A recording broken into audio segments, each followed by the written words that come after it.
Okay, तो आज हम जे एडवांस PYQ सीरीज में ऑप्टिक्स चैप्टर के PYQs करेंगे। ठीक, ये चैप्टर वाइज जे एडवांस का PYQ चल रहा था, वो लगभग ख़त्म ही होने वाला है।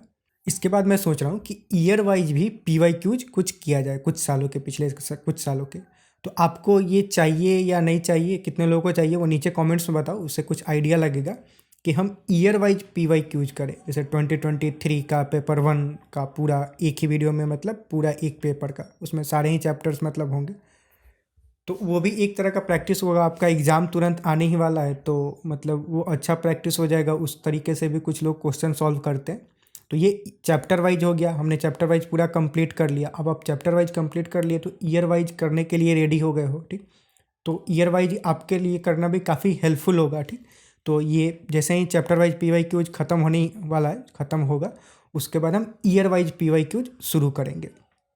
और भी इसके साथ आपको क्या चाहिए नीचे कमेंट्स में बताओ, उसके अकॉर्डिंग हम चीज़ें डिसाइड करेंगे कि आगे क्या करने वाले हैं। ठीक, ठीक है, तो इसमें हम ऑप्टिक्स चैप्टर के PYQs करना शुरू करते हैं।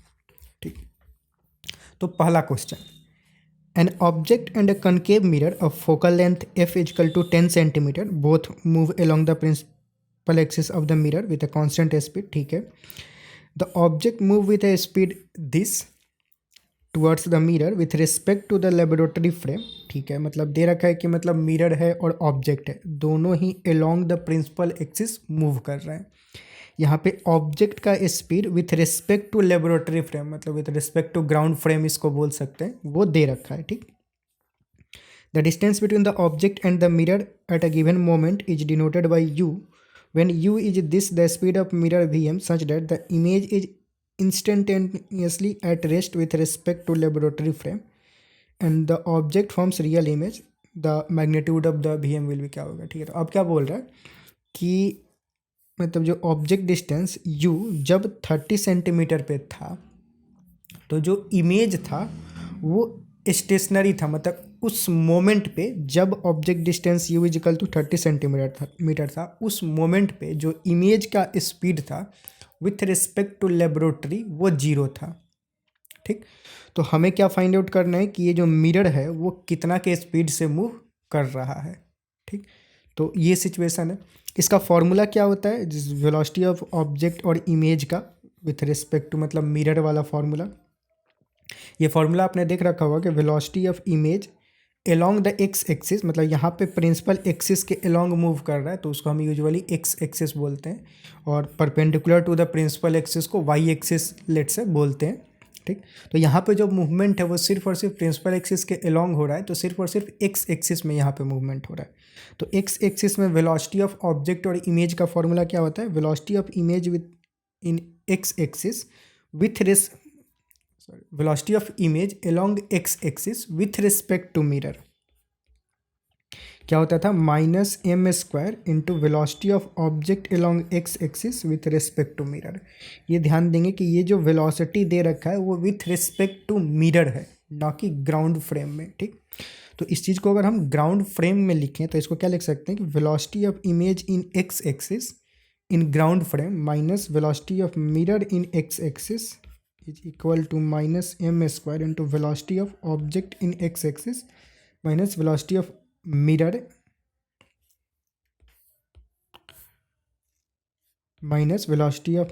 in x axis, ऐसे लिख सकते हैं। ठीक, मतलब ये मिरर के रिस्पेक्ट में है तो ग्राउंड फ्रेम में ये जो वेलोसिटी है सब ग्राउंड फ्रेम में है। ठीक, अब यहाँ पे हमें ग्राउंड फ्रेम में ही डील करना है, क्योंकि यहाँ पे जो ऑब्जेक्ट स्पीड दे रखा है वो भी ग्राउंड फ्रेम में ही दे रखा है, मतलब लेबोरेटरी के फ्रेम में, मतलब ग्राउंड फ्रेम। और जो इमेज है वो भी बोल रखा है कि मतलब मोमेंटरी रेस्ट पे है, मतलब उस मोमेंट पे रेस्ट पे है, किसके, ग्राउंड फ्रेम के रिस्पेक्ट में। ठीक, तो ठीक है, तो पहले तो इसमें बाकी सब कुछ तो ठीक है, मैग्नीफिकेशन में फाइंड आउट करना होगा कि मैग्नीफिकेशन कितना होगा। तो किस मोमेंट की बात हो रही है, जब ऑब्जेक्ट डिस्टेंस 30 सेंटीमीटर था, फोकल लेंथ दे रखा है, यू पता है, तो हम क्या मैग्नीफिकेशन कैलकुलेट कर लेंगे। तो पहले तो मैग्नीफिकेशन का फॉर्मूला क्या हो जाएगा, एफ और यू के टर्म में, F by F minus you. ठीक, मिरर के लिए ये मैग्नीफिकेशन का स्टैंडर्ड सा फॉर्मूला होता है। वैल्यू पुट करें तो एफ की वैल्यू कितना, -10 हो जाएगा, क्योंकि कनकेव मिरर है। ठीक, ऑब्जेक्ट डिस्टेंस भी हम हमेशा नेगेटिव साइन के साथ लेते हैं, तो एफ -10 माइनस यू कितना, -30 हो जाएगा। ठीक। तो ये कितना बनेगा, -10/20 यानी कि -12। ठीक है, साइन का कुछ मतलब है नहीं क्योंकि एट द एंड यहाँ पे हम स्क्वायर करने वाले हैं। ठीक, तो अब इस वैल्यू को उठा के हम यहाँ पे पुट कर देंगे। तो इसको ऐसे लिखते हैं कि इसको यहाँ पे पुट करेंगे तो ये क्या बनेगा, तो ये बन जाएगा। अब यहाँ पे देखो वेलोसिटी ऑफ इमेज, अगर हम मैग्नीफिकेशन की वैल्यू ये रख रहे हैं, मतलब यू ये है, तो यू की वैल्यू हमने 30 डाल रखा है, तो ये दे रखा है क्वेश्चन में कि जो इमेज था उस मोमेंट पे रेस्ट में आ गया था जब ऑब्जेक्ट 30 सेंटीमीटर के डिस्टेंस पे था। ठीक, तो velocity of image along X axis कितना हो जाएगा, 0 minus velocity of mirror along X axis is equal to minus M square मतलब 1/2 का square 1/4 into velocity of object, तो दे रखा है वो 15 centimetre per second along the मतलब principal axis along X axis minus velocity of mirror along X axis. ये formula बना।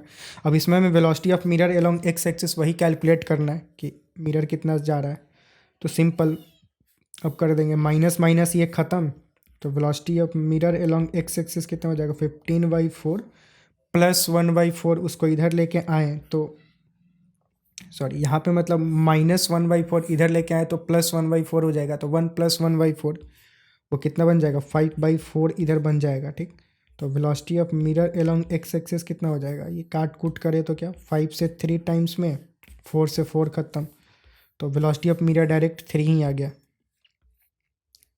3 मीटर पर सेकेंड। ठीक, यही हमसे पूछा जा रहा है कि मिरर का कितना होगा ग्राउंड फ्रेम में, वो भी एक बात है। ठीक, वेलोसिटी सच डेट पूछ यहाँ पे कहीं तो दे रखा था, instantaneous rest with respect to object from the magnitude of the VM। ठीक है, speed of mirror this is such date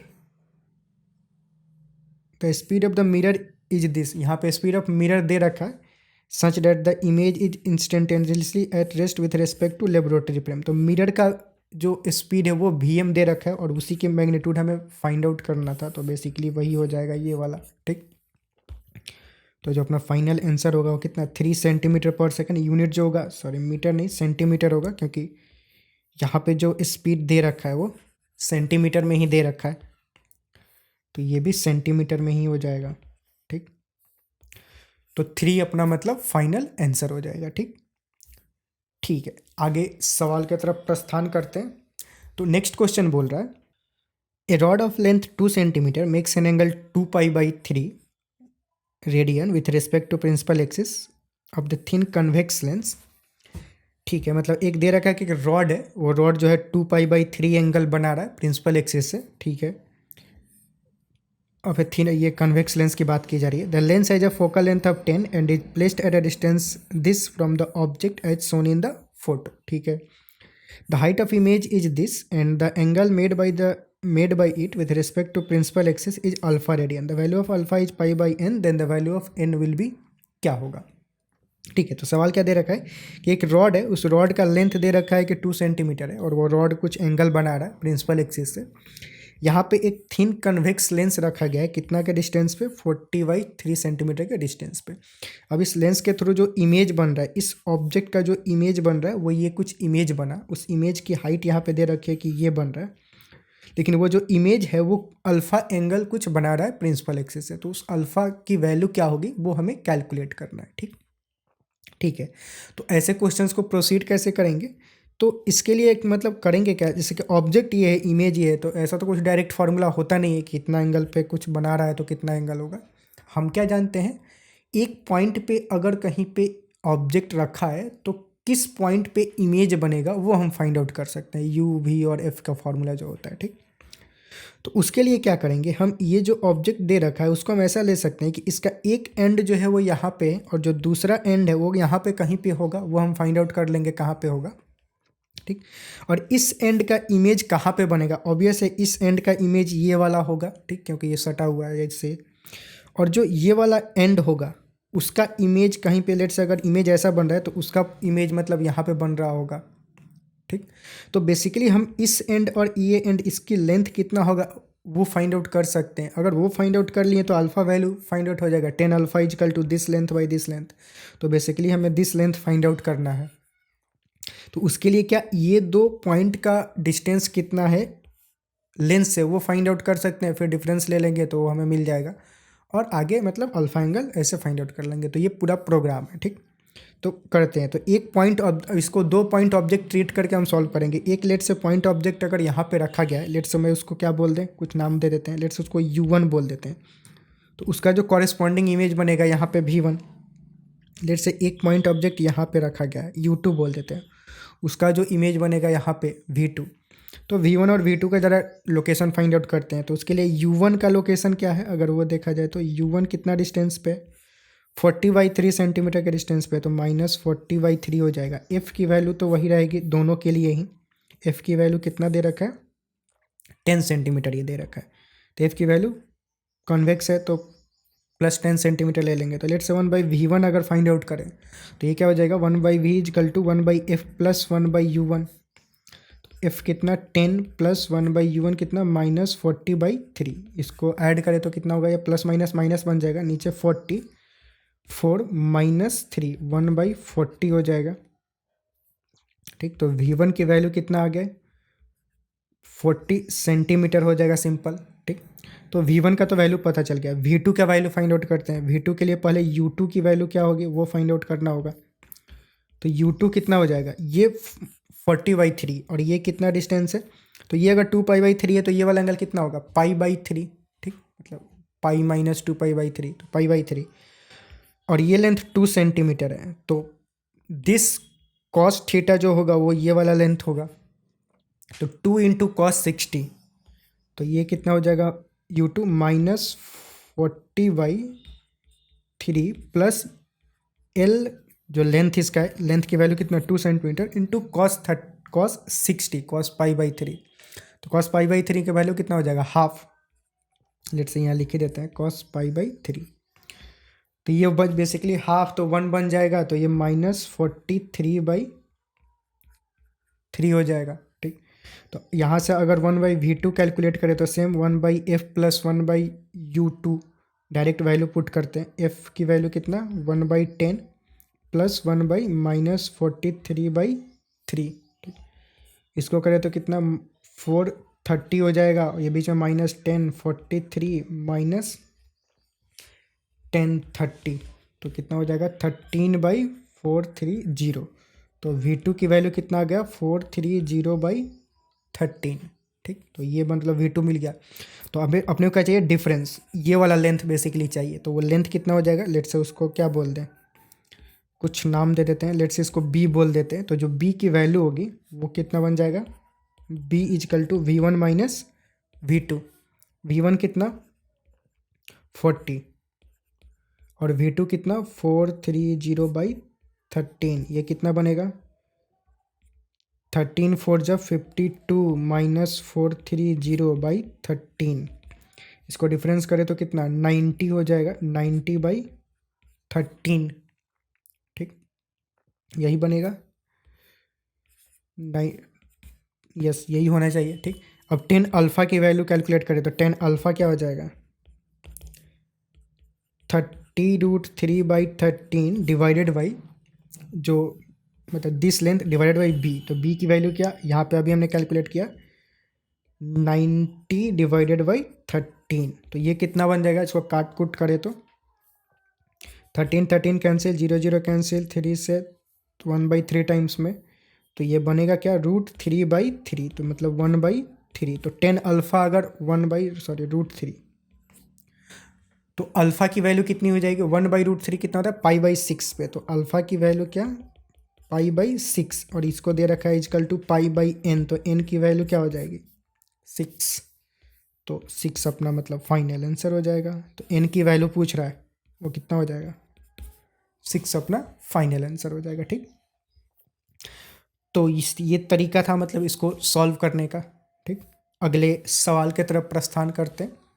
अगला सवाल देखते हैं। वो बोल रखा है कि a monochromatic light is incident from air on a refracting surface of a prism of angle 75 degree and refractive index this, the other face of the the other reflecting surface of the prism is coated by a thin film of material of refractive index n as shown in the photo. ठीक है, मतलब एक photo में क्या prism दे रखा है, prism पे दे रखा है कि एक लाइट इंसिडेंट हो रहा है थीटा एंगल पे, एंगल ऑफ प्रिज्म जो है वो दे रखा है 75, और दे रखा है कि जो दूसरा रिफ्रैक्टिंग सरफेस है उस पर एक कोटिंग किया गया है एक मटेरियल का जिसका रिफ्रैक्टिव इंडेक्स n है।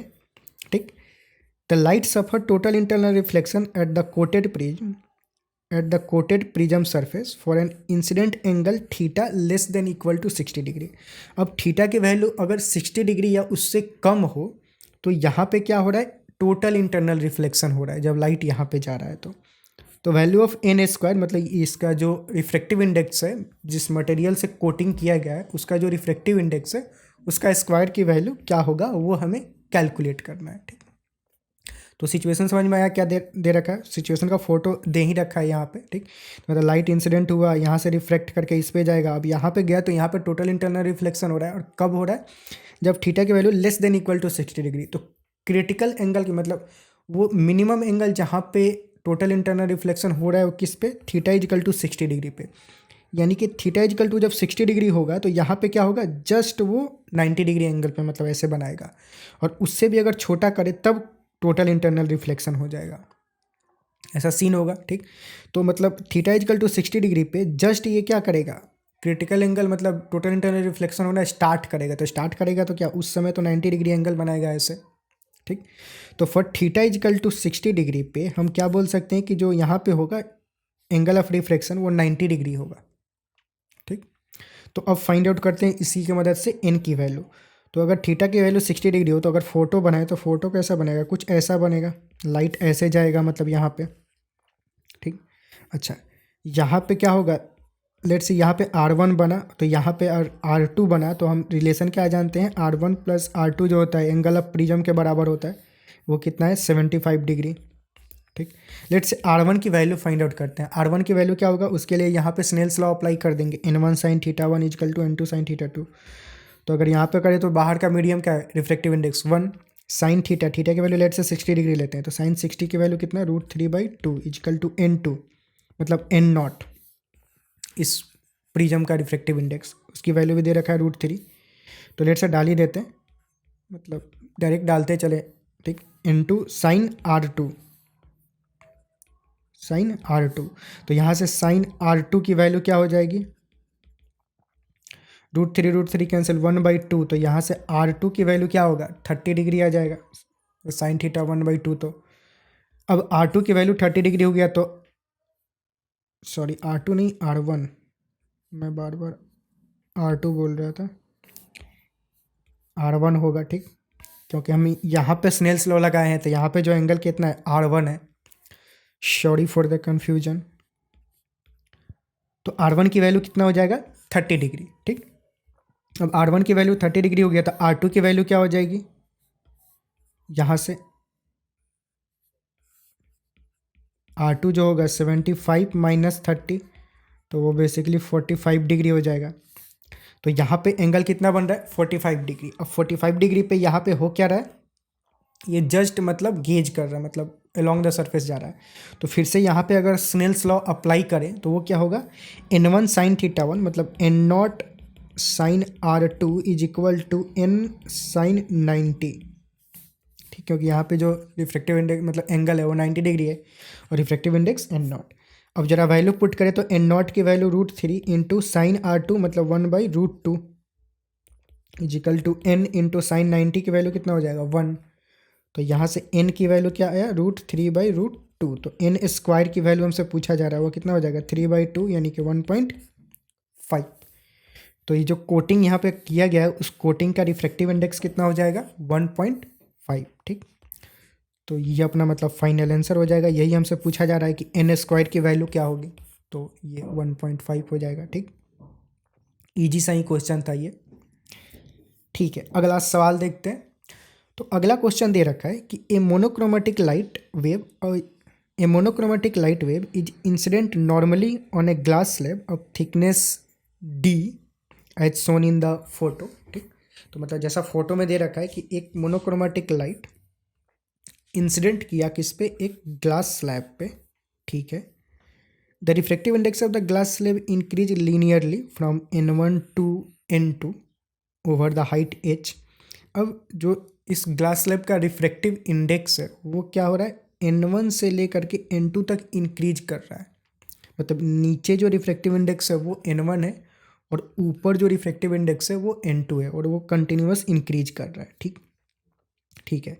Which of the following statement is are true about the light wave emerging out of the slab.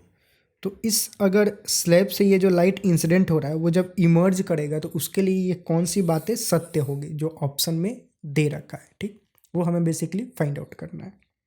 ठीक है, तो सवाल समझ में आया कि सवाल का मोटो क्या है, क्या दे रखा है। ठीक, अब इसमें थोड़ा आते हैं इसको सॉल्व कैसे करें। तो इसके लिए क्या कर सकते हैं कि मतलब पहले थोड़ा सा एनालिसिस करते हैं। अब यहाँ पे होगा क्या एक्चुअल में। लेट्स से ये वो ग्लास प्रिज्म है, मतलब जो यहाँ पे दे रखा है ये वाला। ठीक, अब इस पे थोड़ा सा मोटा बनाया थोड़ा इमेजिनेशन के लिए। अब यहाँ पे एक लाइट ऐसे फॉल किया। ठीक, अब होगा क्या, लाइट एंटर किया जैसे ही मीडियम में। अब मीडियम में एंटर किया तो यहाँ पे रिफ्रैक्टिव इंडेक्स ज़्यादा है, तो रिफ्रैक्टिव इंडेक्स ज़्यादा है यहाँ पे, तो यानी कि क्या होगा, लाइट का स्पीड यहाँ पे कम होगा, क्योंकि रिफ्रैक्टिव इंडेक्स ज़्यादा है तो स्पीड क्या होगा, कम होगा। यहाँ पे रिफ्रैक्टिव इंडेक्स कम है तो लाइट का स्पीड क्या होगा, ज़्यादा होगा। तो यहाँ पे लाइट का स्पीड ज़्यादा है, यानी कि यहाँ पे लाइट जो है फास्ट ट्रेवल करेगा। तो लाइट क्या होगा, जल्दी से यहाँ पे आगे निकल जाएगा। अभी ये लाइट यहाँ पे ट्रेवल करते ही रहेगा उस समय, मतलब जब लाइट यहाँ से यहाँ जाएगा इसमें, तब तक यहाँ पे क्या होगा, लाइट इसको क्रॉस करके आगे निकल चुका होगा, क्योंकि इसमें वो काफ़ी तेज़ी से मूव कर रहा है। ये समझ में आ रहा है।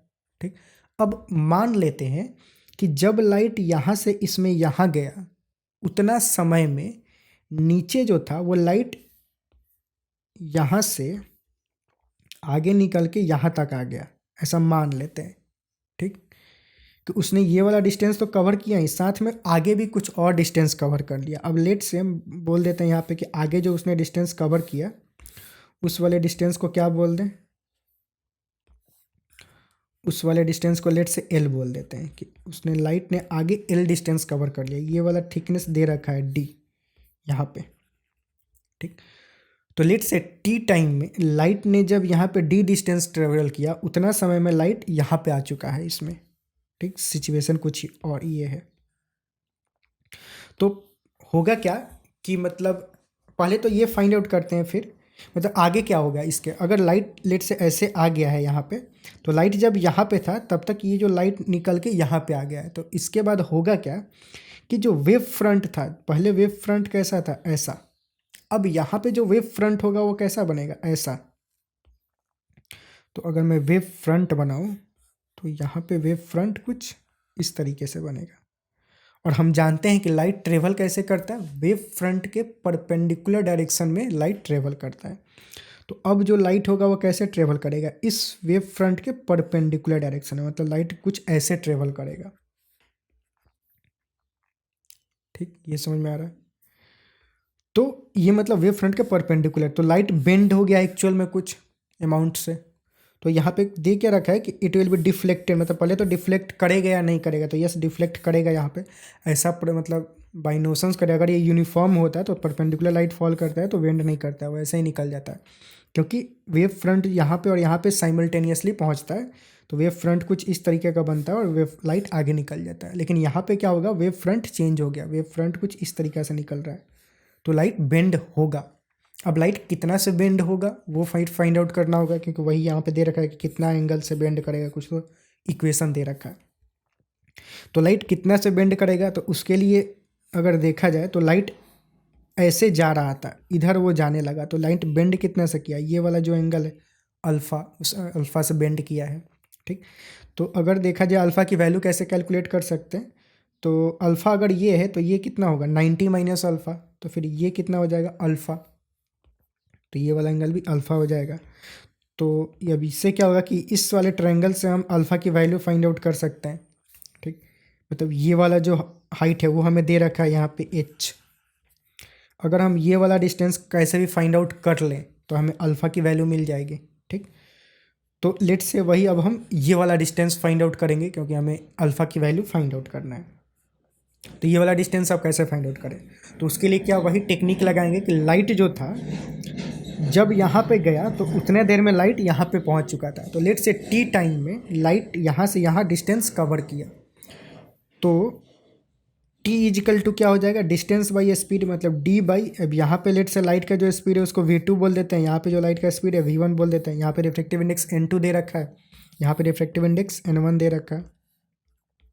ठीक है, तो यहाँ पे जो टी टाइम में लाइट ने इतना डिस्टेंस कवर किया उसमें टाइम जो लगेगा d by v2, and that will be equal to, यहाँ पे इतना डिस्टेंस कवर किया है तो उसी टी टाइम में यहाँ पे लिखे तो वो किसके बराबर होगा, D by v1 plus L by C जगह का speed of light in vacuum या फिर speed of light in air, मतलब उसमें इसने इतना डिस्टेंस कवर किया। अब ये वाला डिस्टेंस जो होगा वो v1 स्पीड के साथ ट्रेवल किया होगा और ये वाला डिस्टेंस जो है वो c स्पीड के साथ ट्रेवल किया होगा, तो उतना ही सेम टाइम में उसने इतना डिस्टेंस यहाँ पे कवर किया है। ठीक, तो इसको अगर लिखें अगर तो क्या लिख सकते हैं, यहाँ से हम एल की एक्सप्रेशन डायरेक्ट लिख सकते हैं। अगर एल की वैल्यू लिखे यहाँ पे तो एल इजकल टू क्या हो जाएगा, तो l by c is equal to क्या होगा, D by v2 minus d by v1, और सी को उधर भेज दे तो मल्टीप्लाई में जाएगा, डी को भी खोपचे में निकाल सकते हैं तो बन जाएगा सी डी 1/v2 माइनस 1/v1। ठीक, तो कुछ इस तरीक़ा से बनेगा। अब यहाँ से v2 और v1 को अगर हम n के टर्म्स में लिखना चाहें तो क्या लिख सकते हैं, v2 इजकल टू क्या लिख सकते हैं, मतलब n इजकल टू क्या होता है, v बाई सी। ठीक, तो यहाँ से v की c by v, n is equal to क्या होता है, c बाई वी, तो यहाँ से v क्या हो जाएगा, c बाई n, तो v2 क्या हो जाएगा c बाई n2 और v1 c बाई n1। तो अगर वो डायरेक्ट वैल्यू यहाँ पे लिखें तो l is equal to c d 1/v2 क्या, c बाई n2 और v1 क्या, c बाई n1। ठीक, c को भी खोपचे में निकाल सकते हैं बाहर, तो c कैंसिल हो जाएगा, ये बनेगा क्या, dn2 माइनस n1। तो जो l की वैल्यू आई अपना वो ये आ गया।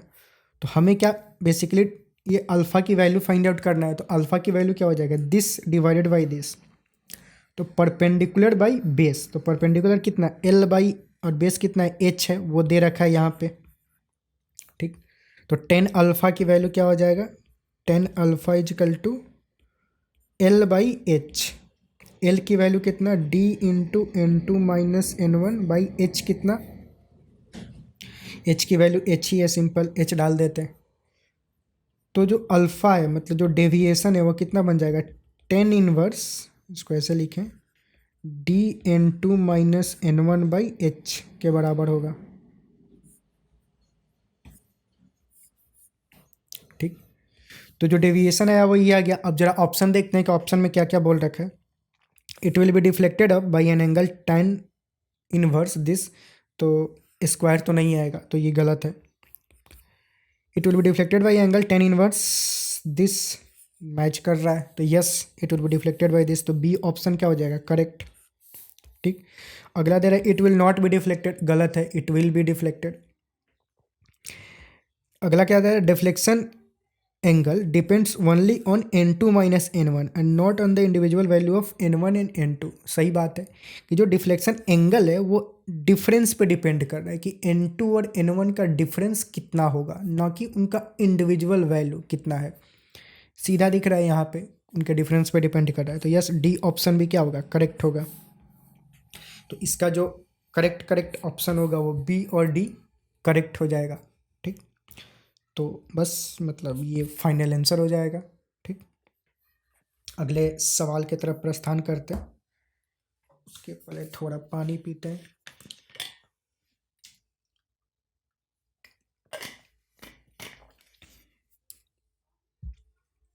ठीक, इसको नीचे ठीक है, अगला सवाल देखते हैं। अगला क्वेश्चन बोल रहा है कि sunlight of intensity 1.3 kilowatt per meter square is incident normally on thin convex lens of focal length 20 centimeter. Ignore the energy loss of light due to the lens and assume that the lens aperture size is much smaller than its focal length. The average intensity of the light in kilowatt hour at a distance 22 centimetre from this lens on the other side is क्या होगा।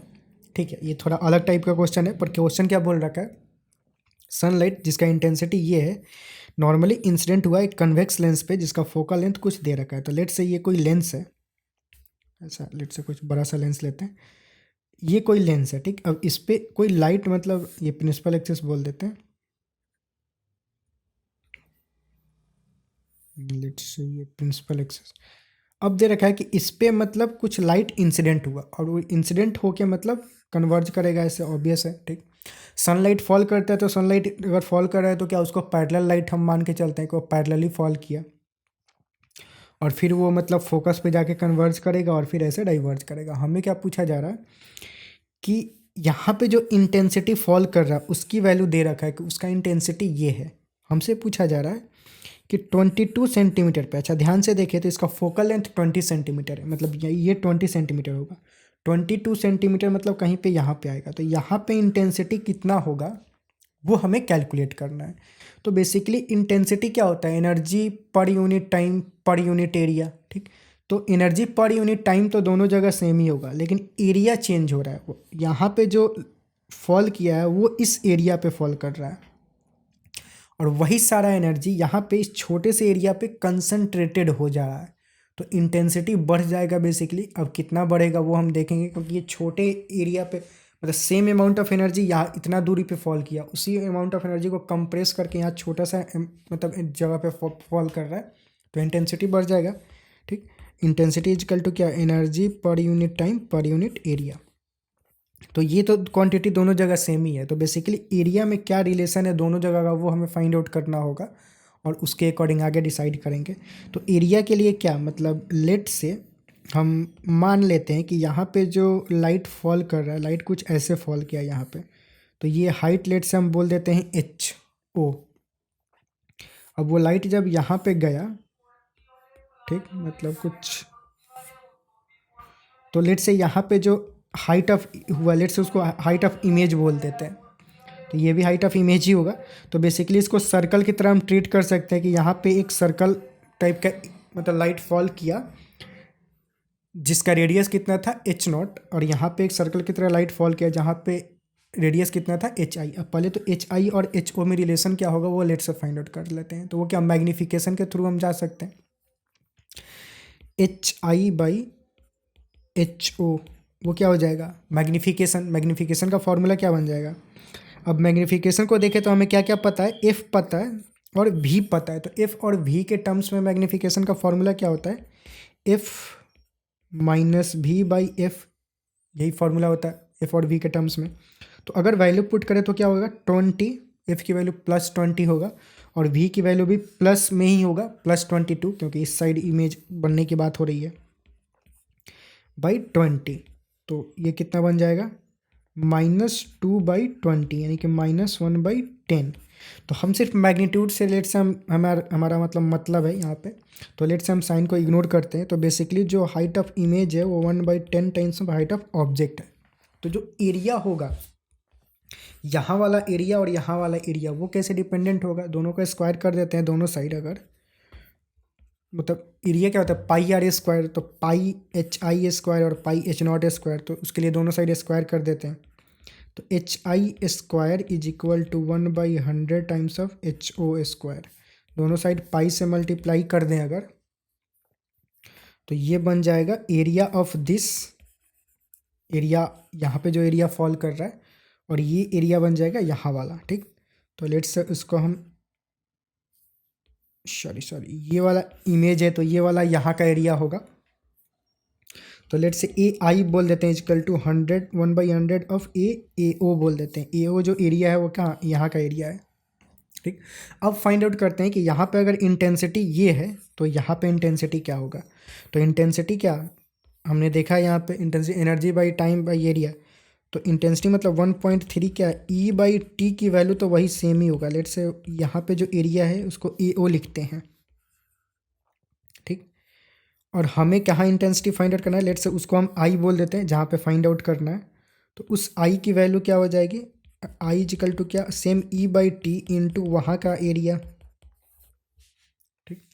दोनों का क्या divide कर दें simply, तो divide करेंगे तो क्या बन जाएगा, लेट से मतलब इसको इक्वेशन 2 बोलते हैं, इसको इक्वेशन 1 बोलते हैं, ये समझ में आ रहा है। तो 2 अगर 1 करें तो क्या हो जाएगा, I/1.3 इज इक्वल टू, ये कैंसिल हुआ, यहाँ पे क्या बना 1/AI इज इक्वल टू मतलब, और नीचे ये 1/A0 आएगा तो A0 ऊपर चला जाएगा और E/T कैंसिल हो जाएगा, तो ये A0 ऊपर हो गया। A0/AI का वैल्यू कितना हो जाएगा 100, ठीक। तो यहाँ से I की वैल्यू क्या हो जाएगी 1.3 इंटू 100 यानी कि 130, तो 130 किलोवाट पर मीटर स्क्वायर, मतलब ठीक है मीटर में दे रखा, सेंटीमीटर में दे रखा है, तो जो भी यूनिट दे रखा है और यहाँ भी जो है सेम ही यूनिट पूछ रहा है दोनों जगह, तो वही यूनिट रखेंगे, तो 130 हो जाएगा यहाँ पे इंटेंसिटी जो फॉल करेगा, मतलब ठीक, जो कि होना भी चाहिए था, मतलब इंक्रीज होना चाहिए था क्योंकि सेम एनर्जी काफ़ी कम एरिया में कंसंट्रेटेड हो गया है। तो ये कितना हो जाएगा 130, ठीक। तो मतलब ये अपना फाइनल आंसर हो जाएगा इसका, ठीक। ठीक है, अगला सवाल देखते हैं। अगला क्वेश्चन दे रखा है, A monochromatic beam of light is incident at 60 degree on one of the face of equilateral prism of refractive index n and emerge from the opposite face making an angle theta n with the normal seen in the photo. For n is equal to √3 the value of theta is 60 degree. अच्छा n is equal to, अगर इस medium का refractive index ठीक है then this will be क्या होगा, ठीक। तो सवाल क्या दे रखा है, सवाल जरा समझते हैं कि मतलब एक प्रिज्म है, ठीक, प्रिज्म पे एक लाइट इंसिडेंट हुआ 60 डिग्री के एंगल पे इंसिडेंट हो रहा है, इस प्रिज्म का रिफ्रेक्टिव इंडेक्स बोल रखा है कि n है, ठीक। तो लाइट जो है कुछ थीटा एंगल पे ऐसे इमर्ज कर रहा है, अब जो थीटा होगा वो n का फंक्शन होगा, ऑब्वियस है, जो भी मतलब ये जो थीटा है वो क्या प्रिज्म का रिफ्रेक्टिव इंडेक्स होगा उसके अकॉर्डिंग डिसाइड होगा, जो कि सही बात है, ठीक है। तो अब एक सिचुएशन दे रखा है कि अगर n की वैल्यू √3 हुआ तो ये जो थीटा की वैल्यू है वो 60 डिग्री है, तो हमें d θ/dn की वैल्यू अगर m है तो m की वैल्यू क्या होगी, मतलब बेसिकली d θ/dn की वैल्यू हमें कैलकुलेट करनी है।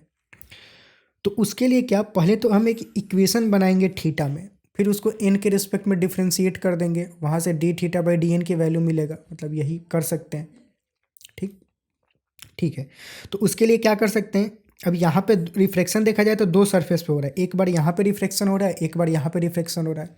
तो लेट्स से पहले तो स्नेल्स लॉ लिखते हैं, यहाँ पे एक स्नेल्स लॉ लिखते हैं और फिर एक बार यहाँ पे स्नेल्स लॉ लिखते हैं, ठीक। अगर हम यहाँ पे स्नेल्स लॉ लिखें तो क्या हो जाएगा n1 sin I is equal to n2 sin r, मतलब ठीक।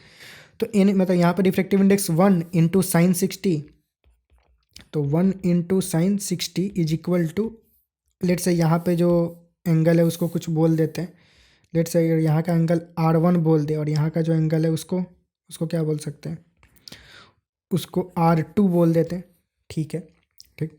तो R1 R2 और एक रिश्ता हम जानते हैं R1 प्लस R2 इसके बराबर होगा, ठीक है। पहले स्नेल्स लॉ लिखते हैं, यहाँ पे स्नेल्स लॉ क्या 1 into sine 60 is equal to n into sine R1, n into sine R1। एक बार स्नेल्स लॉ अगर यहाँ पे अप्लाई करें तो क्या होगा, n into sine R2 is equal to 1 into sine theta, ठीक। हमें कैलकुलेट क्या करना है d θ/dn, तो इसको हमें क्या n के रिस्पेक्ट में डिफ्रेंशिएट करना होगा, ठीक। तो इसको करते हैं जरा n के रिस्पेक्ट में डिफ्रेंशिएट। तो अगर हम इसको n के रिस्पेक्ट में डिफ्रेंशिएट करें, जरा वेरिएबल कम करते हैं पहले, और एक रिलेशन और क्या कर सकते हैं R1 plus R2 is equal to 60 degree, ये भी लिख सकते हैं। लेट से यहाँ से R2 को हटा देते हैं, R2 को हम क्या लिख सकते हैं 60 माइनस R1, ठीक। तो 60 माइनस R1 जरा R2 को यहाँ डाल देते हैं ताकि वेरिएबल कम हो, मतलब जितना वेरिएबल कम होगा ज़िंदगी उतना ही सुकून से निकलती है। तो हम चाहेंगे अपने ज़िंदगी में वेरिएबल कम रहे, तो n इंटू साइन R2 को क्या लिख सकते हैं 60 माइनस R1 लिख सकते हैं is equal to sine theta लिख देते हैं इसको, ठीक। ठीक है, तो इसको ज़रा अब इसको इस इक्वेशन को डिफ्रेंशिएट करने से पहले थोड़ा इसको एक्सपेंड कर लेते हैं, ज़िंदगी और सुकून रहे।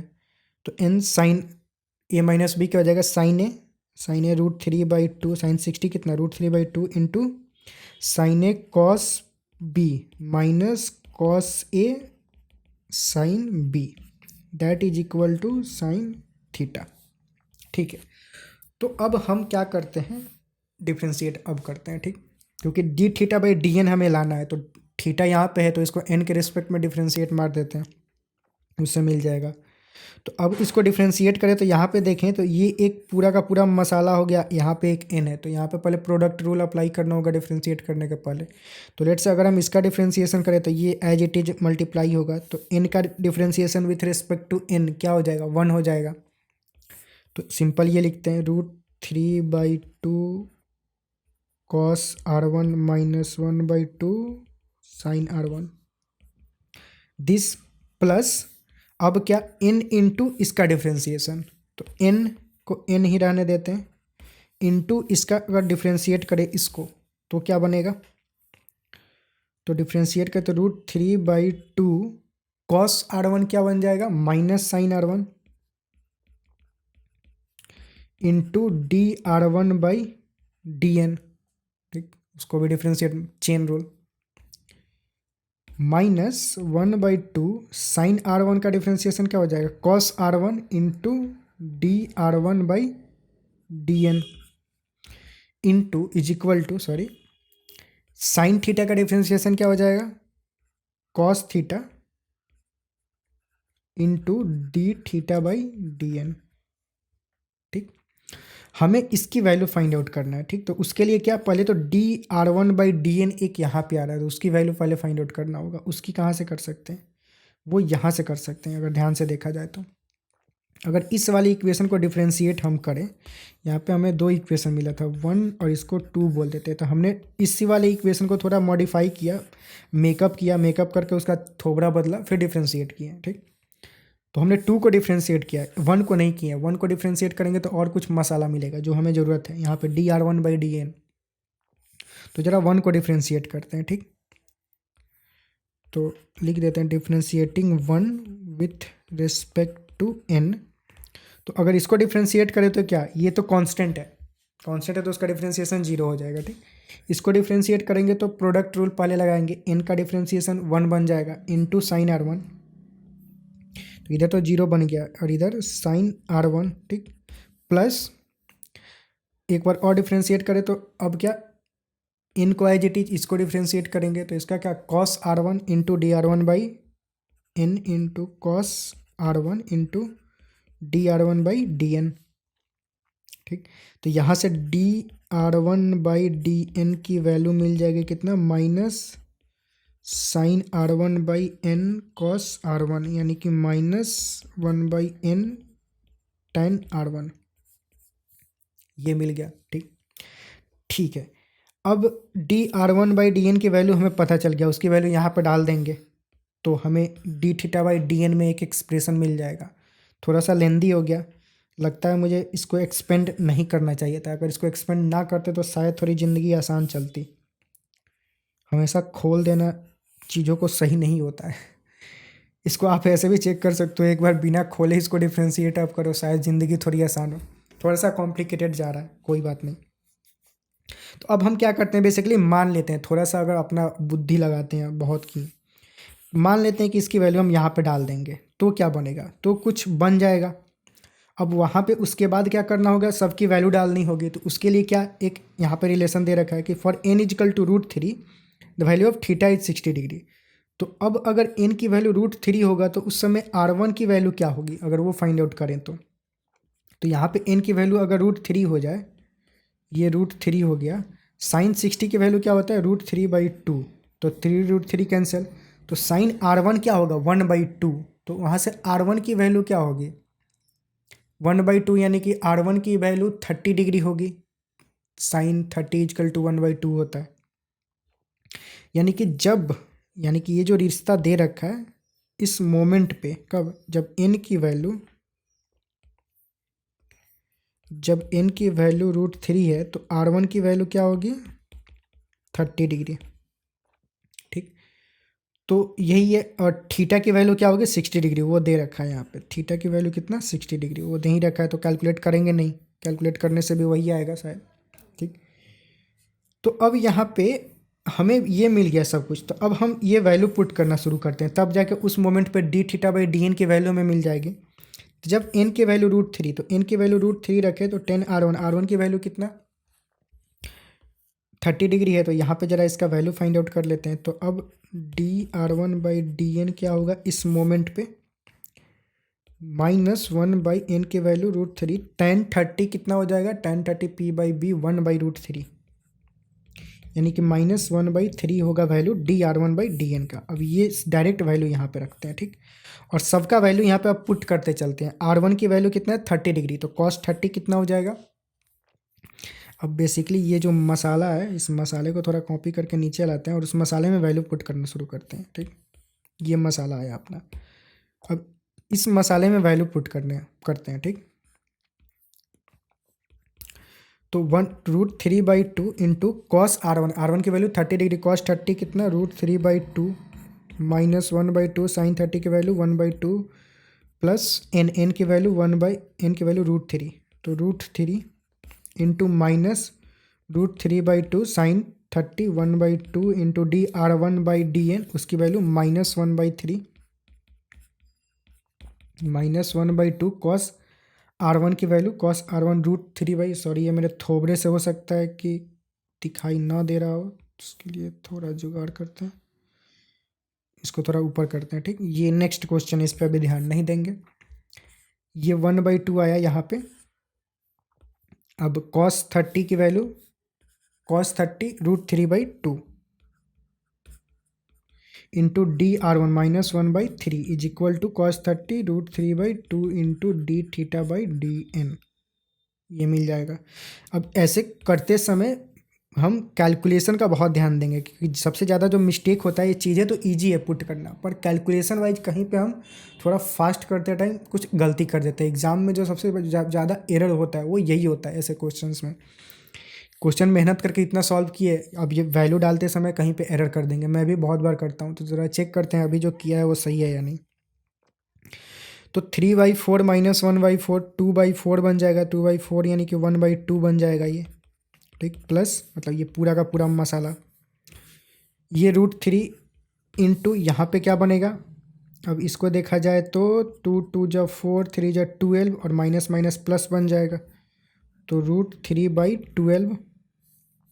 ठीक, यहाँ भी माइनस माइनस प्लस बनेगा। ठीक, 3 4 जा 12 और यहाँ पे 3, तो सेम ही √3/12 इजकल टू √3/2 इंटू dθ/dn।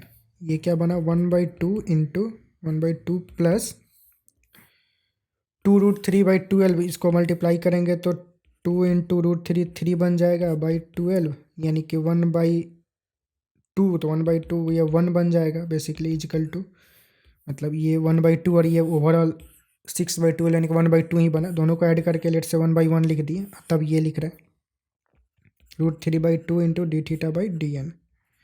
तो dθ/dn की वैल्यू क्या आई 2/√3। ठीक, यही हमें फाइंड आउट करना था।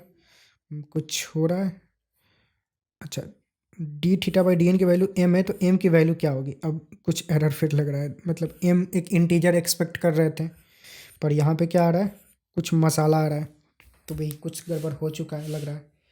ज़रा मैं ऑप्शन एक बार आंसर वेरीफाई कर लेता हूँ क्या है इसका। तो जो इसका आंसर दे रखा है 1 बेसिकली dθ/dn की वैल्यू 2 दे रखा है, और जो गलती हुई है ये हुई है कॉस थीटा, थीटा की वैल्यू यहाँ पे कितना है 60 डिग्री। कुछ लोगों ने शायद ध्यान दिया भी होगा, तो थीटा की वैल्यू 60 डिग्री है, तो कॉस 60 कितना होगा 1/2 होगा। मैं इसको 30 ही पुट कर दिया था, वही मैं पहले बोला ही था कि कुछ गड़बड़ी हो जाता है ऐसे यूजुअली। ध्यान रखेंगे कि सब चीज़ें डालते समय होशो हवास में, एकदम जोश में नहीं आना है। तो cos 60 की वैल्यू कितना होगा 1/2, तो यहाँ पे क्या आएगा 1/2 ही होगा, तो यहाँ भी क्या होगा 1/2। तो ये 1/2 हुआ यहाँ पे, तो ये सब तो सही था कैलकुलेशन, पर यहाँ पे एक एरर हो गई थी। ठीक, तो 1/2 हुआ, तो भाई डी एन की वैल्यू क्या हो जाएगी, सिंपल 2 हो जाएगी यहाँ पे, ठीक। तो मतलब ये अपना फाइनल आंसर हो जाएगा, ठीक, जो कि दे रखा है d theta by d n की वैल्यू, एम की वैल्यू 2 बन जाएगा यहाँ पे। तो ये मतलब अपना फाइनल आंसर हो जाएगा। थोड़ा सा चीज़ें कॉम्प्लिकेटेड हो गई, या तो लिखने में हो गई या फिर क्या, इसको शायद मेरे को लगता है वो यहाँ पे बिना खोले इसको अगर डिफ्रेंशिएट करते शायद थोड़ी सी ज़िंदगी आसान होती, पर कोई ना। अगर एग्जाम हॉल में लेट से क्वेश्चन ये सॉल्व कर रहे हो, अगर आपने पूरा खोल दिया है और लग रहा है कि मतलब डिफ़िकल्ट हो गया, फिर भी मैं सजेस्ट करूँगा कि आप वैसे ही प्रोसीड करिए, क्योंकि फिर दूसरा अगर तरीका अपनाइएगा फिर उसमें टाइम ज़्यादा लग जाएगा, क्योंकि एग्जामिनेशन हॉल में टाइम का सबसे ज़्यादा इंपॉर्टेंस है। तो आपने अगर थोड़ा सा लेंदी कर दिया है तो इसको सॉल्व करना कंपेरेटिवली इजी है कि फिर से रीस्टार्ट करें और रीस्टार्ट करके फिर से टाइम लगाएं, हो सकता है फिर दोबारा भी कहीं कॉम्प्लिकेशन आ जाए। वैल्यू पुट करते टाइम पे मतलब ध्यान देंगे कि जो वैल्यू पुट कर रहे हैं या फिर जो कैलकुलेशन कर रहे हैं, इजी कैलकुलेशन के टाइम पे ज़्यादा सतर्क रहना है, क्योंकि सबसे ज़्यादा तो मिस्टेक होने की चांसेस होती है वही होती है जहाँ पे इजी कैलकुलेशन होता है, 2+2 दिया हो, 1+1 दिया हो, आप मतलब कुछ कॉम्प्लिकेटेड चीज़ें दिया हो वहाँ पे अपना दिमाग लगाओगे तो वहाँ पे एरर होने की चांसेस कम हो जाते हैं, और जहाँ जहाँ पे इजी चीज़ें होती है वहाँ पे दिमाग हम यूजुअली कम लगाते हैं और एरर वहीं पे ज़्यादा होता है, ठीक। अभी तक आपने जेई का अगर जो भी इंस्टीट्यूट में आप पढ़ रहे होगे वहाँ पे एग्ज़ाम्स दे रहे होगे तो ये चीज़ें आप अब तक रियलाइज़ कर चुके होगे, अगर नहीं किए हो तो अब सतर्क हो जाओ, ठीक। तो ये जैसे यहाँ पे हो गया, इसको सॉल्व करना है, इसको मैंने डायरेक्ट यहाँ पे 1/2 लिखा है, यहाँ पे कभी कभी मिस्टेक हो जाता है, छोटी छोटी चीज़ें वहाँ पे हम थोड़ी सी चीज़ें फास्ट लेते हैं, फॉर ग्रांटेड ले लेते हैं, तो एरर वहाँ पे प्रोपागेट कर जाता है, ठीक। तो ये सब चीज़ों से दूर रहें, बच के रहें, ठीक। ठीक है, सवाल अगला प्रोसीड करते हैं, मतलब आगे प्रस्थान करते हैं। तो अगला क्वेश्चन दे रखा है, consider a concave mirror and a convex lens, refractive index 1.5, ठीक है, और focal length 10 centimetre each, separated by distance of 50 centimetre in year. Refractive index 1 मतलब हवा का रिफ्रैक्टिव इंडेक्स 1 ऐसा कुछ दे रखा है, as shown in the photo. An object is placed at a distance 15 centimeter from the mirror. Its erect image is formed by this combination as a magnification m1.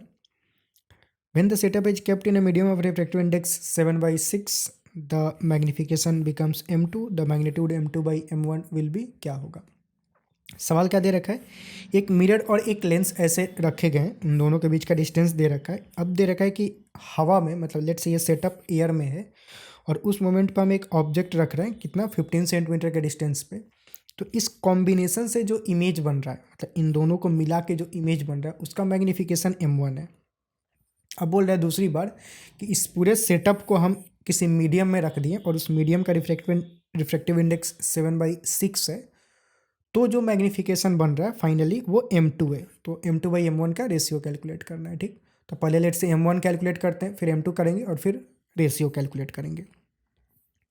तो होगा क्या, पहले मतलब ऑब्जेक्ट यहाँ पे रखा गया है तो इसके द्वारा कहीं पे इमेज बनेगा, फिर वो जो इमेज मतलब इस दो कॉम्बिने यहाँ पे दो इंस्ट्रूमेंट है ऐसे बोला जाए तो मतलब कॉम्बिनेशन से इमेज बन रहा है, उसका मतलब क्या हुआ कि पहले लेट से ये मिरर है तो पहले एक इंस्ट्रूमेंट से इमेज बनेगा, फिर इससे जो इमेज बनेगा वो इमेज दूसरे के लिए ऑब्जेक्ट का काम करेगा और फिर उससे दूसरा इमेज बनेगा।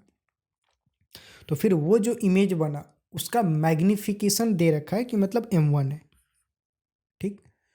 सो समझ में आया। तो ये m1 कैलकुलेट करते हैं, तो पहले लेट से हम इससे कैलकुलेट करते हैं कि इस मिरर से इमेज कहाँ पे बनेगा। तो उसके लिए लेट से जो यहाँ पे मिरर के द्वारा जो इमेज बन रहा है उसको लेट से VL बोल दे रहे हैं, मिरर के द्वारा बन रहा है VM बोल दे रहे हैं, position of image by mirror. उसकी वैल्यू क्या होगी, तो 1/VM मतलब 1/V plus 1/U is equal to 1/F होता है, ठीक। तो 1/VM position of image formed by mirror क्या होगा 1/F। F की वैल्यू क्या हो जाएगी, ये मिरर कौन सा है, कनकेव, तो मतलब जो फोकल लेंथ होगा वो इधर होगा, तो ऑब्जेक्ट के साइड पे ही है तो मतलब वो नेगेटिव साइन के साथ लेंगे। ऑब्जेक्ट वाला साइड मतलब निगेटिव होगा और इसमें ये वाला साइड पॉजिटिव होगा, ठीक। तो ऑब्जेक्ट के साइड में ये तो फोकल लेंथ कितना, फोकल लेंथ ऑफ मिरर अच्छा, दे रखा है कि फोकल लेंथ 10 सेंटीमीटर ईच, तो दोनों का फोकल लेंथ हवा में 10 सेंटीमीटर ही है, मतलब लेंस का भी और मिरर का भी। ठीक है, तो 1/f कितना हो जाएगा, -1/10। ठीक, -1/u, u की वैल्यू कितना 15 है, तो -15। ठीक, तो यहाँ से 1/vm कितना हो जाएगा, -1/10 + 1/15, ये कितना होगा 30, -3 + 2 -1/30, यानी कि -1/30, यानी कि निगेटिव आया पोजीशन ऑफ इमेज। इमेज का पोजीशन निगेटिव आया का मतलब क्या, इधर ही बन रहा होगा इमेज कहीं पे। ठीक, तो इमेज कहीं पे यहाँ पे बनेगा। ठीक है, अब वो जो इमेज होगा उसका लेंस से कितना डिस्टेंस होगा, तो ये डिस्टेंस 30 है। ठीक, और ये पूरा का पूरा 50 है, तो सिर्फ ये डिस्टेंस कितना होगा, 50 - 30, 20 सेंटीमीटर हो जाएगा। तो लेंस के लिए जो ऑब्जेक्ट डिस्टेंस होगा और u फॉर लेंस वो कितना हो जाएगा, -20 सेंटीमीटर। ठीक, तो लेंस के द्वारा जो इमेज बनेगा वो क्या होगा, तो 1/vl position of image because of lens, 1/vl = 1/u, 1/v - 1/u = 1/f, direct put करते हैं तो ये क्या बन जाएगा, 1/ focal length of lens plus 1/u of lens. Focal length of lens कितना, फोकल लेंथ 10 सेंटीमीटर दे रखा है, कन्वेक्स है तो पॉजिटिव के साथ लेंगे, प्लस 1/ul कितना -20, ये कितना हो जाएगा 20, 2 - 1 1, 1/20 बन जाएगा। ठीक, तो यानी कि position of image because of lens कितना आया, 20 सेंटीमीटर। ठीक, तो अब हमें ये मिलेगा। अब मैग्नीफिकेशन क्या होगा, मैग्नीफिकेशन का अगर देखा जाए तो दो इंस्ट्रूमेंट की वजह से मैग्नीफिकेशन हो रहा है, तो जो फाइनल मैग्नीफिकेशन होगा उसको हम क्या लिख सकते हैं, magnification because of mirror into magnification because of lens. जितने भी इंस्ट्रूमेंट का मैग्नीफिकेशन होता है उसको हम मल्टीप्लाई करते जाते हैं। तो लेट से इसको ऐसे लिख सकते हैं कि magnification because of mirror into magnification because of lens. Magnification because of mirror क्या हो जाएगा, मैग्नीफिकेशन का फॉर्मूला क्या, मिरर के लिए क्या -v/u होता है। ठीक, -v/u या सिर्फ v/u, मिरर के लिए माइनस आता है या नहीं आता है, एनीवे हमें मैग्नीट्यूड से मतलब है, तो माइनस आता है या नहीं आता है फ़र्क नहीं पड़ता है, पर अगर देखा जाए तो माइनस आता है। मिरर के केस में होता है -v/u और लेंस के लिए क्या होता है v/u, सिंपल। तो डायरेक्ट हम मिरर के केस में मैग्नीफिकेशन फाइंड आउट करते हैं। मिरर वाले में पोजीशन ऑफ vm की वैल्यू कितना आया था, -30, और ऑब्जेक्ट कितना था 50। हमें मैग्नीट्यूड से एनीवे मतलब है, सिर्फ और सिर्फ मैग्नीट्यूड पे हम ध्यान देंगे। लेट्स हमें सिर्फ और सिर्फ मैग्नीट्यूड चाहिए, तो v30u कितना 15, तो ये मैग्नीफिकेशन बिकॉज ऑफ मिरर हो गया। मैग्नीफिकेशन बिकॉज ऑफ लेंस क्या हो जाएगा, अगेन v/u, तो v/u करेंगे यहाँ पे तो पोजीशन ऑफ कितना आया 20, और ऑब्जेक्ट कहाँ पे था, वो भी 20 पे ही था, तो 20/20, तो ये कितना बन जाएगा 2 बन जाएगा। तो जो m1 की वैल्यू होगी वो क्या बन जाएगी 2 हो जाएगा। ठीक, तो m1 मिल गया। अब लेट से m2 कैलकुलेट करते हैं। m2 कैलकुलेट करने के लिए क्या, अब m2 में क्या मतलब पूरे के पूरे सेटअप को हम एक मीडियम में डाल दिए जिसका रिफ्रैक्टिव इंडेक्स 7/6 है। ठीक, तो उससे चेंज क्या होगा, वो उसमें डाल देने से उसमें होगा क्या, ये जो मिरर है वो तो वैसे ही बिहेव करेगा जैसा एयर में बिहेव कर रहा था, लेकिन ये जो लेंस है उसका फोकल लेंथ चेंज हो जाएगा, क्योंकि हम जानते हैं lens makers formula, focal length of the lens जो होता है वो इन्वायरमेंट पे भी डिपेंड करता है कि कितना होता है। ठीक, तो अगर लेंस मेकर्स फार्मूला से पहले अगर फोकल लेंथ 10 था, तो अगर उसकी वैल्यू लिखे तो क्या, refractive index of lens by refractive index of medium -1 × 1/r1 - 1/r2, ऐसा फार्मूला होगा कुछ लेंस मेकर्स फार्मूला का। अब नया वाला फोकल लेंथ हमें फाइंड आउट करना है कब, जब मीडियम का रिफ्रैक्टिव इंडेक्स 7/6 हो गया। पहले मीडियम का रिफ्रैक्टिव इंडेक्स कितना था 1 था, और रिफ्रैक्टिव इंडेक्स ऑफ लेंस जो है वो भी दे रखा है यहाँ पे 1.5 है, तो लेट से वहाँ पे डाल ही देते हैं यहाँ पे 1.5, यहाँ भी किया 1.5 -1 × 1/r1 - 1/r2। ठीक, तो ये क्या बन जाएगा, तो अगर हम यहाँ पे ध्यान दें तो या तो दोनों को डिवाइड कर सकते हैं, डायरेक्ट डिवाइड कर देंगे तो ये कैंसिल हो जाएगा और डायरेक्ट हमें फोकल लेंथ की वैल्यू मिल जाएगी। तो कर ही देते हैं, लेट से 1 और इसको 2 बोल देते हैं। तो दोनों को डिवाइड करें अगर 1 डिवाइडेड बाई 2 करें अगर, तो क्या बनेगा? तो बेसिकली ये f/10 बन जाएगा। f मतलब ऊपर चला जाएगा और 10 नीचे आ जाएगा, वैसे के वैसे ये पूरा का पूरा मसाला जो है वो कैंसिल हो जाएगा। ये वाला मसाला कितना है? 1.5 माइनस 1 यानी कि 0.5 डिवाइडेड बाई नीचे वाला कितना है? ये देखा जाए तो मतलब 1.5 मतलब 3/2, अगर करें तो कितना हो जाएगा? 3/2। तो 2 से ये कैंसिल हो जाएगा, 3 टाइम्स में ये 3 जो है ऊपर जाएगा, तो 3 जो 9/7 हो जाएगा। 9/7 माइनस 1 मतलब क्या? 2/7।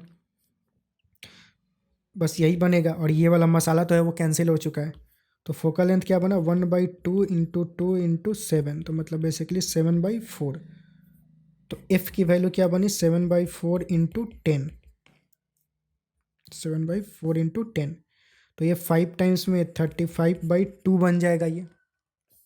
तो अब जो फोकल लेंथ ऑफ लेंस आया वो कितना हो गया? 35/2 सेंटीमीटर। ठीक। तो अब इसकी वजह से जो दूसरा वाला इमेज बनेगा, पहला वाला इमेज तो वही होगा जो यहाँ पे 30 सेंटीमीटर पे बना हुआ था, ये वाला। लेकिन जब अब जो इमेज बनेगा इसकी वजह से उसकी लोकेशन बदल जाएगी क्योंकि इसका फोकल लेंथ चेंज हो गया। तो ये जो दूसरा VL है वो फाइंड आउट करते हैं। तो उसके लिए क्या फिर से फॉर्मूला लगाना पड़ेगा, तो वही वाला लगा देते हैं कि 1/VL ऑफ लेंस मतलब position of lens, let's say second case है तो 2 बोल देते हैं। वो क्या हो जाएगा? 1 focal length of the lens. Focal length कितना? 35/2 ऊपर चला जाएगा, plus 1 object position. Object position कितना था? -20। ठीक, सेम सब कुछ, सिर्फ जो फोकल लेंथ था वो बदल चुका है अब। तो इसकी वैल्यू फाइंड आउट कर लेते हैं। ये कितना हो जाएगा? 35 और 20 का कितना? 70, 140 हो जाएगा। और ये कितना 4 टाइम्स में, तो 4 2 8 माइनस प्लस माइनस माइनस बन जाएगा ये।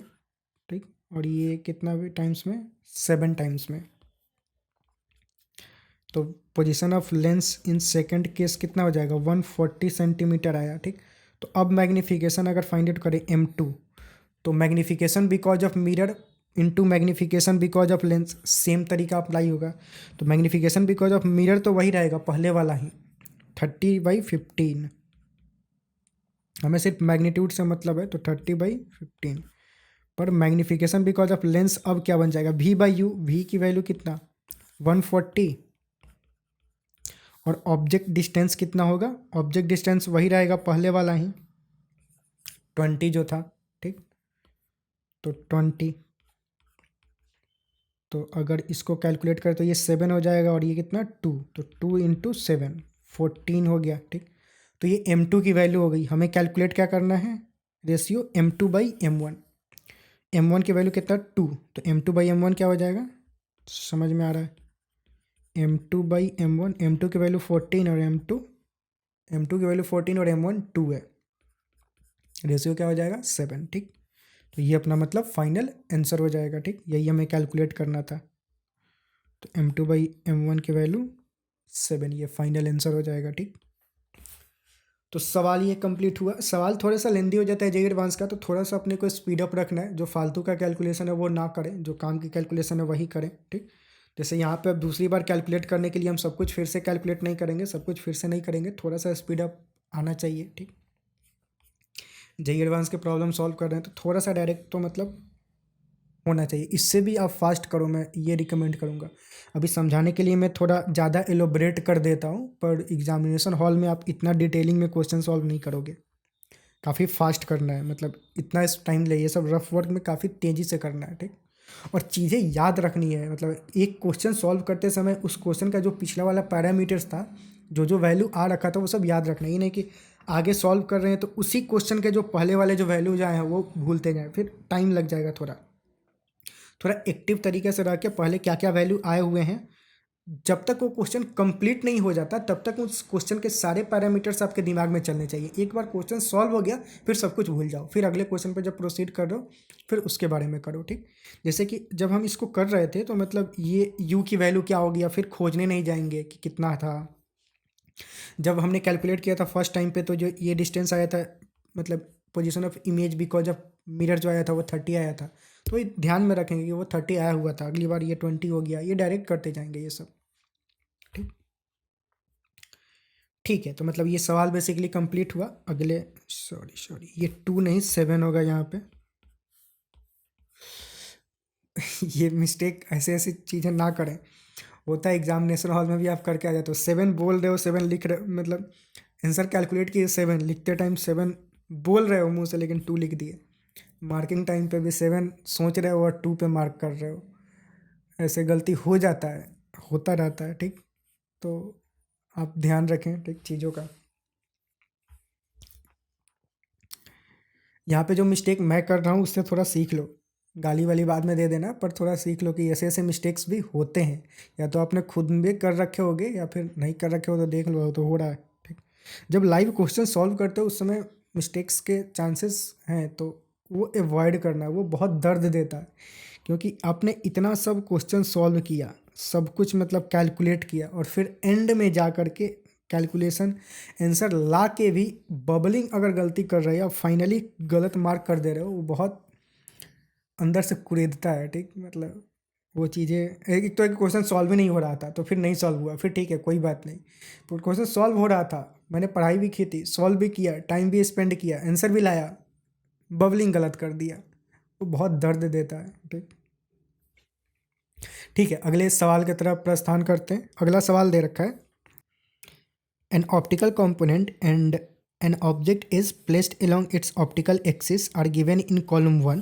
ठीक है, the distance between object and the component can be varied. ठीक है, the properties of image are given in column 2, match the all the properties of image from column 2 with the appropriate components given in column 1। ठीक है, मतलब यहाँ पे कुछ दे रखा है कि जैसे कि यहाँ पे कनकेव मिरर दे रखा है, यहाँ पे ऑब्जेक्ट प्लेस किया गया, ऑब्जेक्ट के लोकेशन को हम इधर उधर चेंज कर सकते हैं, तो उसकी वजह से किस किस तरह का इमेज बन सकता है वो बेसिकली हमें मैच करना है। ठीक, तो दे रखा है कि इसमें जो भी इमेज बन सकता है उसका कौन, मतलब रियल इमेज किस किस केस में बन सकता है वो हमें बताना है, वर्चुअल इमेज कौन से केस में बन सकता है वो हमें बताना है। ठीक, तो अगर हम देखें रियल इमेज, लेट से फर्स्ट देखते हैं कि रियल इमेज कौन से केस में इधर बन सकता है। तो कनकेव मिरर जो होता है वो रियल इमेज बनाता है, तो यस इसमें रियल इमेज बन सकता है। जो कन्वेक्स होता है उससे रियल इमेज नहीं बनता है, तो इसमें नहीं बनेगा। जो ये लेंस कौन सा है, कन्वेक्स लेंस, इसके द्वारा रियल इमेज बनता है, तो यस इसमें भी रियल इमेज। ये जो लेंस है वो कैसा है, ये भी कन्वेक्स लेंस की तरह ही काम करेगा। ठीक, ये एक तरह से कन्वेक्स लेंस ही है, डबल कन्वेक्स लेंस है बेसिकली, मतलब नहीं, कन्वेक्स कनकेव लेंस है। एक फेस जो है कन्वेक्स है, ये कनकेव है, तो ये ओवरऑल कन्वेक्स लेंस की तरह ही बिहेव करता है। ठीक, तो इसमें भी रियल इमेज बनेगा पी। ठीक, अच्छा, दूसरा देखें तो वर्चुअल इमेज। वर्चुअल इमेज क्या, वर्चुअल इमेज इस केस में बन सकता है, कनकेव के द्वारा वर्चुअल इमेज बनता है, इसमें तो सिर्फ और सिर्फ वर्चुअल इमेज ही बनता है, इससे भी वर्चुअल इमेज, इससे भी वर्चुअल इमेज। ठीक, तो ये जो है वर्चुअल और रियल दोनों ही बनाते हैं। मैग्नीफाइड इमेज की बात करें तो इससे यस मैग्नीफाइड इमेज इससे बनेगा आर। इस वाले केस में मैग्नीफाइड नहीं बनता है, सिर्फ और सिर्फ डिमिनिश्ड ही बनता है। ठीक, इसमें मैग्नीफाइड, इसमें भी मैग्नीफाइड बनेगा, तो आर इसमें भी होगा और इसमें भी होगा। ठीक, इमेज एट इन्फिनिटी, तो यस इसमें फोकस पे अगर रखा जाए तो इमेज इन्फिनिटी पे बनेगा। इस केस में नहीं होगा, इस केस में फोकस पे भी रखे तब भी इन्फिनिटी पे नहीं बनेगा। तो यहाँ पे इमेज एट इन्फिनिटी एस ये हो जाएगा, इसमें होगा ही नहीं। इस वाले केस में भी इमेज इन्फिनिटी बनेगा, इसमें भी इमेज इन्फिनिटी बन सकता है। ठीक, तो ये मतलब इसके हो जाएंगे ऑप्शन। समझ में आया, ये डायरेक्ट प्रॉपर्टीज था, इसमें कुछ कैलकुलेट करना नहीं है, इजी पीजी क्वेश्चन था। ये मैचिंग का है, मतलब फोकट का मार्क्स 2 4 6 8 मार्क्स मतलब मिल जाएंगे। ये चीज़ें सिर्फ प्रॉपर्टीज अगर याद हो तो कौन से मिरर से कैसा इमेज बनता है। ठीक, तो ए का जो होगा P Q R S, B का जो होगा सिर्फ और सिर्फ क्यू, सी का जो होगा पी क्यू आर एस और डी का भी पी क्यू आर एस। तो ये अपना मतलब फाइनल आंसर हो जाएगा ऐसे कुछ। ठीक है, अगला सवाल देखते हैं। अगला क्वेश्चन देखते हैं। An extended object is placed at point O, एक एक्सटेंडेड ऑब्जेक्ट ओ पॉइंट पे रखा गया है 10 centimetre in front of convex lens L1 and concave lens L2 is placed eight 10 centimetre behind it, इसके पीछे एक कनकेव लेंस रखा गया 10 सेंटीमीटर पे as shown in the figure. The radius of curvature of all curve surface in both the lenses are 20 centimetre. जितने भी curve surface है दोनों ही लेंस में सबका ही रेडियस ऑफ कर्वेचर दे रखा है कंबाइंड, मतलब बराबर ही है 20 सेंटीमीटर का. ठीक है. The refractive index of both the lenses is 1.5. The total magnification of this system will be क्या होगा. ठीक है. जितने भी कर्व सरफेस है सबका रेडियस ऑफ कर्वेचर सेम है, और जो मीडियम का रिफ्रैक्टिव इंडेक्स है, मतलब जो मटेरियल का रिफ्रैक्टिव इंडेक्स है, मीडियम नहीं, जो लेंस जिस मटेरियल से बन रखा है उस मटेरियल का जो रिफ्रैक्टिव इंडेक्स है वो 1.5 दे रखा है. तो फाइनल मैग्नीफिकेशन क्या होगा बेसिकली वो हमें कैलकुलेट करना है. तो उसके लिए ऑब्जेक्ट पोजीशन पता है, तो पहले तो हमें फोकल लेंथ चाहिए दोनों का ही, दोनों लेंस का फोकल लेंथ क्या होगा उसके लिए चाहिए इमेज ट्रेस करने के लिए. तो पहले लेट से फोकल लेंथ ही कैलकुलेट करते हैं. तो लेंस मेकर्स फार्मूला लगाते हैं. तो 1/f1 क्या हो जाएगा, इसका अगर फोकल लेंथ कैलकुलेट करें तो 1/f is equal to refractive index of lens 1.5 -1, और रिफ्रैक्टिव इंडेक्स ऑफ मीडियम जो है वो 1 ही दे रखा है, एयर है तो ठीक, इंटू 1/r1. r1 क्या, ये वाला रेडियस ऑफ कर्वेचर. अब इसका रेडियस ऑफ कर्वेचर देखें तो इधर लाई करेगा, पॉजिटिव के साइन के साथ लेंगे, और रेडियस ऑफ कर्वेचर की वैल्यू कितना दे रहा है 20. 1/r1 minus 1/r2. तो r2 देखा जाए तो ये इधर लाई कर रहा है तो वो माइनस साइन में लाई कर रहा है, तो r2 की वैल्यू माइनस साइन के साथ लेंगे -20. तो ये क्या हो जाएगा 0.5, तो 1/2, और ये क्या बन जाएगा 2/20. तो ये बेसिकली 1/20. तो जो f1 की वैल्यू आई कितना 20 सेंटीमीटर आया. ठीक. वैसे ही f2 की वैल्यू अगर फाइंड आउट करें तो 1/f2 is equal to 1.5 -1 into 1/r1. अब यहाँ पे r1 देखें तो फर्स्ट फेस ऐसा है, तो इसका radius of curvature negative side पे लाई करेगा, तो वो क्या लेंगे -20 -1/r2. तो r2 की वैल्यू क्या पॉजिटिव साइन के साथ लेंगे. ठीक. तो 1/20. तो ये क्या बन जाएगा, ये 1/2 इंटू -2/20. तो बेसिकली -1/20. तो फोकल लेंथ ऑफ 2 जो होगा वो कितना -20 सेंटीमीटर हो जाएगा. तो दोनों का फोकल लेंथ मिल गया. ठीक. अब ऑब्जेक्ट यहाँ पे रखा हुआ है, तो लेट से इसके द्वारा इमेज कहाँ पे बनेगा फर्स्ट वो फाइंड आउट करते हैं. ठीक. क्योंकि वो जो इमेज होगा इसके लिए ऑब्जेक्ट का काम करेगा. ठीक. तो इसके द्वारा इमेज कहाँ पे बनेगा, लेट से उसको 1/v1 बोल देते हैं. तो वो क्या होगा 1/f1 प्लस 1/u1 के बराबर होगा. f1 की वैल्यू कितना +20 प्लस 1/u1 की वैल्यू कितना -10. ये क्या बन जाएगा 20,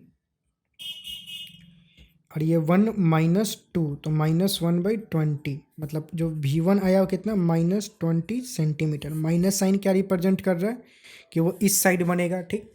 तो अब हमें बेसिकली मैग्नीफिकेशन कैलकुलेट करना है, टोटल मैग्नीफिकेशन. तो वो किसके बराबर होता है, magnification because of this into magnification because of this. तो हम अब दोनों के द्वारा ही मैग्नीफिकेशन कैलकुलेट कर सकते हैं. इसके द्वारा तो मतलब ऑब्जेक्ट इमेज डिस्टेंस दोनों ही पता है. इस लेंस के लिए अब हमें ऑब्जेक्ट डिस्टेंस पता चल गया, मतलब ये जो इमेज होगा वो इधर 20 सेंटीमीटर पे बनेगा. तो इससे ऑब्जेक्ट डिस्टेंस कितना हो जाएगा 20 + 10 30 सेंटीमीटर हो जाएगा. ठीक. ऑब्जेक्ट डिस्टेंस पता है, फोकल लेंथ पता है, तो उससे भी मैग्नीफिकेशन कैलकुलेट किया जा सकता है. तो अब कैलकुलेट करते हैं मैग्नीफिकेशन बिकॉज ऑफ 1. तो जो टोटल मैग्नीफिकेशन होगा magnification because of 1 into magnification because of 2. Magnification because of 1 कितना हो जाएगा v/u माइनस v/u. ठीक. नहीं, लेंस के द्वारा सिर्फ v/u ही होता है.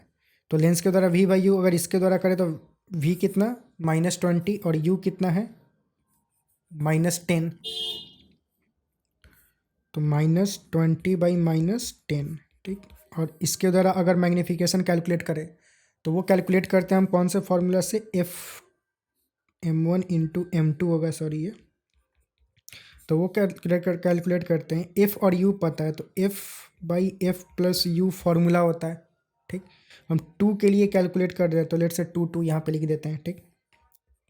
तो ये तो 2 बन गया इंटू f2 की वैल्यू कितना है -20/-20 प्लस U2 कितना हो जाएगा, ये 20 सेंटीमीटर इधर बन रहा है और 10 ये, तो इससे ऑब्जेक्ट डिस्टेंस कितना हो जाएगा 30 सेंटीमीटर। ठीक, मतलब इसका जो इमेज होगा इसके लिए ऑब्जेक्ट का काम करेगा। ठीक, तो वो ऑब्जेक्ट डिस्टेंस कितना है 30 हो जाएगा, तो -30, तो ये कितना बनेगा 2 इंटू -20 बाई -50, तो 4/5। तो मैग्नीफिकेशन कितना आया, फाइनल मैग्नीफिकेशन 4/5। यही मतलब फाइनल आंसर हो जाएगा कि दोनों के द्वारा मैग्नीफिकेशन कितना, 4/5 को क्या 0.8 लिख सकते हैं।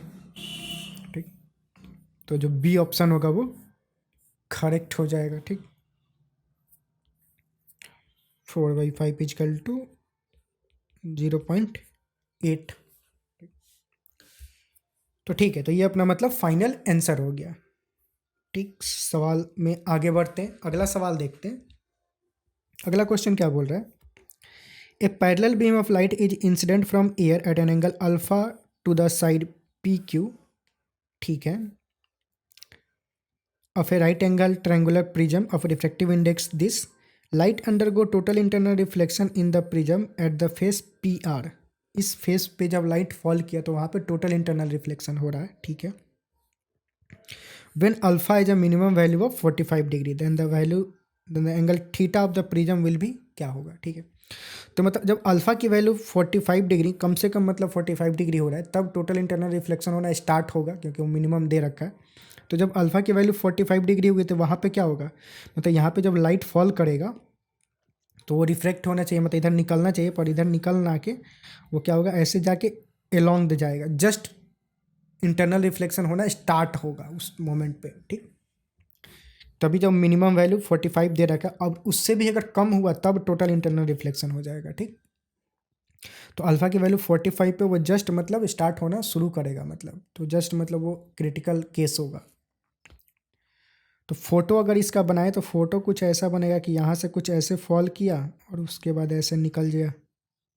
ठीक, थोड़ा सा जूम करें तो अब इसमें अगर डिफरेंट एंगल की बात करें तो क्या क्या होगा, ये अगर अल्फ़ा है तो लेट से यहाँ पे जो एंगल बन रहा है R1 और ये 90 डिग्री हो गया।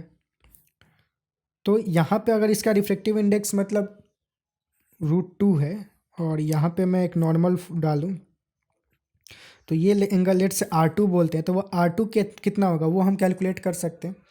R2 की वैल्यू अगर कैलकुलेट करें तो क्या क्या होगा, मतलब यहाँ पे अगर हम स्नेल्स लॉ अप्लाई करें तो क्या होगा, N1 sin θ1 is equal to N2 sin θ2। यहाँ पे थीटा मतलब फाइनल 90 डिग्री एंगल जा रहा है वो हमें पता है।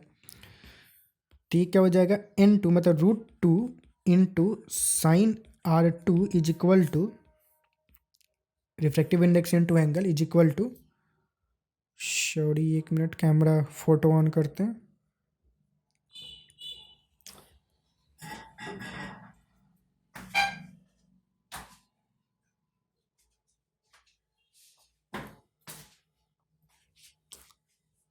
ठीक, तो अगर यहाँ पे देखें तो N into R2 is equal to यहाँ का जो मीडियम है उसका रिफ्रेक्टिव इंडेक्स 1 इंटू साइन 90, तो 1 इंटू साइन 90 की वैल्यू भी 1 हो जाएगी, तो साइन R2 कितना हो जाएगा 1/√2।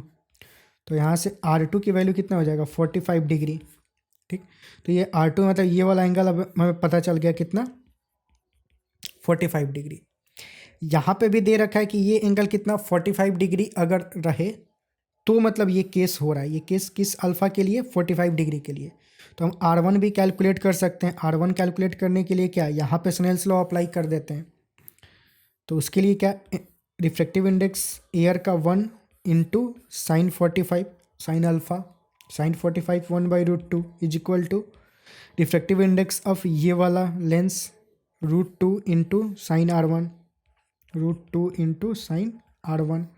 तो यहाँ से साइन, ये दिख नहीं रहा होगा, साइन R1 की वैल्यू क्या हो जाएगी 1/2, तो R1 की वैल्यू क्या 30 डिग्री, यानी कि R1 की वैल्यू भी अब मिल गया 30 डिग्री। ठीक, तो हमें R1 R2 की वैल्यू मिल गया, तो कैलकुलेट क्या करना है, एंगल ऑफ प्रिज्म, ये वाला थीटा की वैल्यू कैलकुलेट करना है। ठीक, तो कैसे करेंगे, तो अगर हम क्या करें क्या मतलब देखा जाए तो ये एंगल कितना है 45, ये एंगल 45 है, तो ये वाला एंगल कितना होगा वो भी 45 ही होगा। ठीक, ठीक है। ये एंगल अगर थीटा है तो ये वाला एंगल कितना होगा, 90 माइनस थीटा। अगर लिखें यहाँ पे ये हो जाएगा 90 माइनस थीटा, तो ये वाला एंगल कितना हो जाएगा, 90 प्लस थीटा, क्योंकि दोनों का सम जो है 180 डिग्री होना है। तो इस अगर छोटू से ट्रायंगल में अगर हम ध्यान से देखें तो एक एंगल R1 है, एक 90 प्लस थीटा है, और एक एंगल ये वाला है 45 डिग्री, क्योंकि ये R2 की वैल्यू भी 45 है। तो देखा जाए तो ये 30 डिग्री, R1 की वैल्यू अभी हमने कैलकुलेट किया 30 डिग्री, ये 45 डिग्री, और ये 90 प्लस थीटा। तो अगर हम लिखें 30 degree plus 45 degree plus 90 plus theta, वो sum of all angle of a triangle 180 degree. तो यहाँ से थीटा की वैल्यू क्या आ जाएगी, थीटा इजकल टू क्या, 180 माइनस ये कितना बन जाएगा, 40 से 70 165,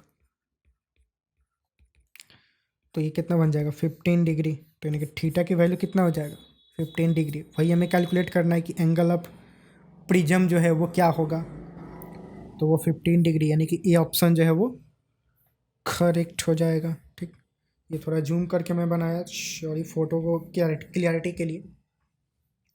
बाकी कैलकुलेशन आप देख सकते हो यहाँ पे। ठीक, तो सिंपल सा ही प्रॉब्लम था, जस्ट सिचुएशन हमें समझ में आना चाहिए था। यहाँ पे जब भी ध्यान देंगे कि जब भी टोटल इंटरनल रिफ्लेक्शन दे कि इस मिनिमम एंगल पे टोटल इंटरनल रिफ्लेक्शन हो रहा है, तो वो जो मिनिमम एंगल होता है वो क्रिटिकल केस होता है कि वहाँ पे जस्ट रिफ्लेक्शन होना शुरू किया है। तो जस्ट रिफ्लेक्शन शुरू हुआ है तो यानी कि उस समय गेजिंग एंगल बनेगा, मतलब अलॉन्ग द सरफेस रे जा रहा होगा 90 डिग्री पे। हाँ, अगर अल्फ़ा की वैल्यू उससे भी कम हुआ तो जस्ट उसके बाद सीधे वो टोटल इंटरनल रिफ्लेक्शन हो जाएगा। तो यानी alpha just less than 45 degree अगर हुआ तो यहाँ पे वो सीधे इंटरनली रिफ्लेक्ट होने लगेगा। ठीक, पर at the value alpha is equal to 45 degree वो 90 डिग्री पे एंगल पे जाएगा। ठीक, कॉन्सेप्ट ये आपने पढ़ रखा होगा पहले भी। ठीक, ठीक है, अगला सवाल लेते हैं। अगला सवाल दे रखा है कि in Young's double slit experiment using a monochromatic light of wavelength lambda, the path difference in terms of integer n corresponding to any point having half the peak intensity is क्या होगा।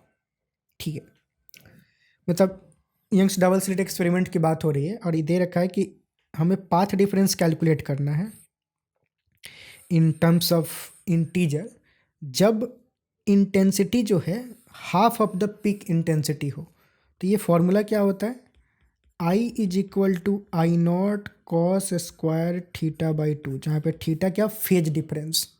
ठीक, तो अगर हम फेज डिफरेंस कैलकुलेट करें तो वो कितना हो जाएगा। अब I की वैल्यू यहाँ पे दे रखा है कि I कितना है, मतलब जो इंटेंसिटी है वो कितना, I naught by two, half of the peak intensity है। तो cos square theta by two, तो यहाँ से ये ख़त्म।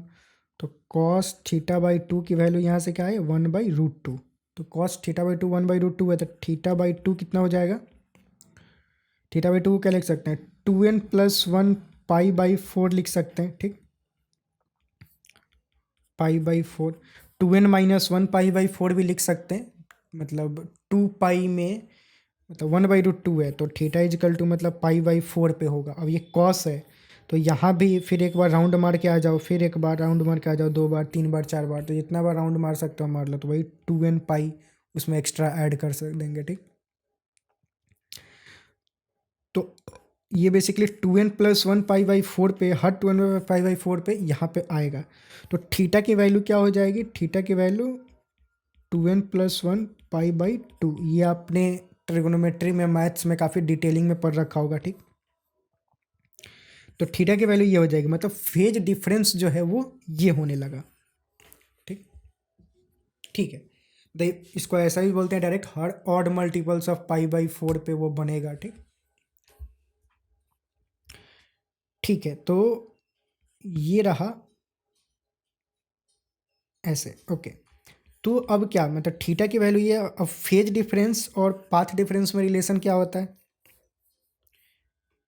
हम जानते हैं theta by 2 π is equal to path difference del X by lambda, मतलब डेल थीटा बाई 2 π, इसको ऐसे लिखते हैं कि ये फेज डिफरेंस और ये पाथ डिफरेंस। तो यहाँ से पाथ डिफरेंस में रिलेशन, हमें पाथ डिफरेंस कैलकुलेट करना है, तो lambda into delta theta by 2 पाई के बराबर होगा।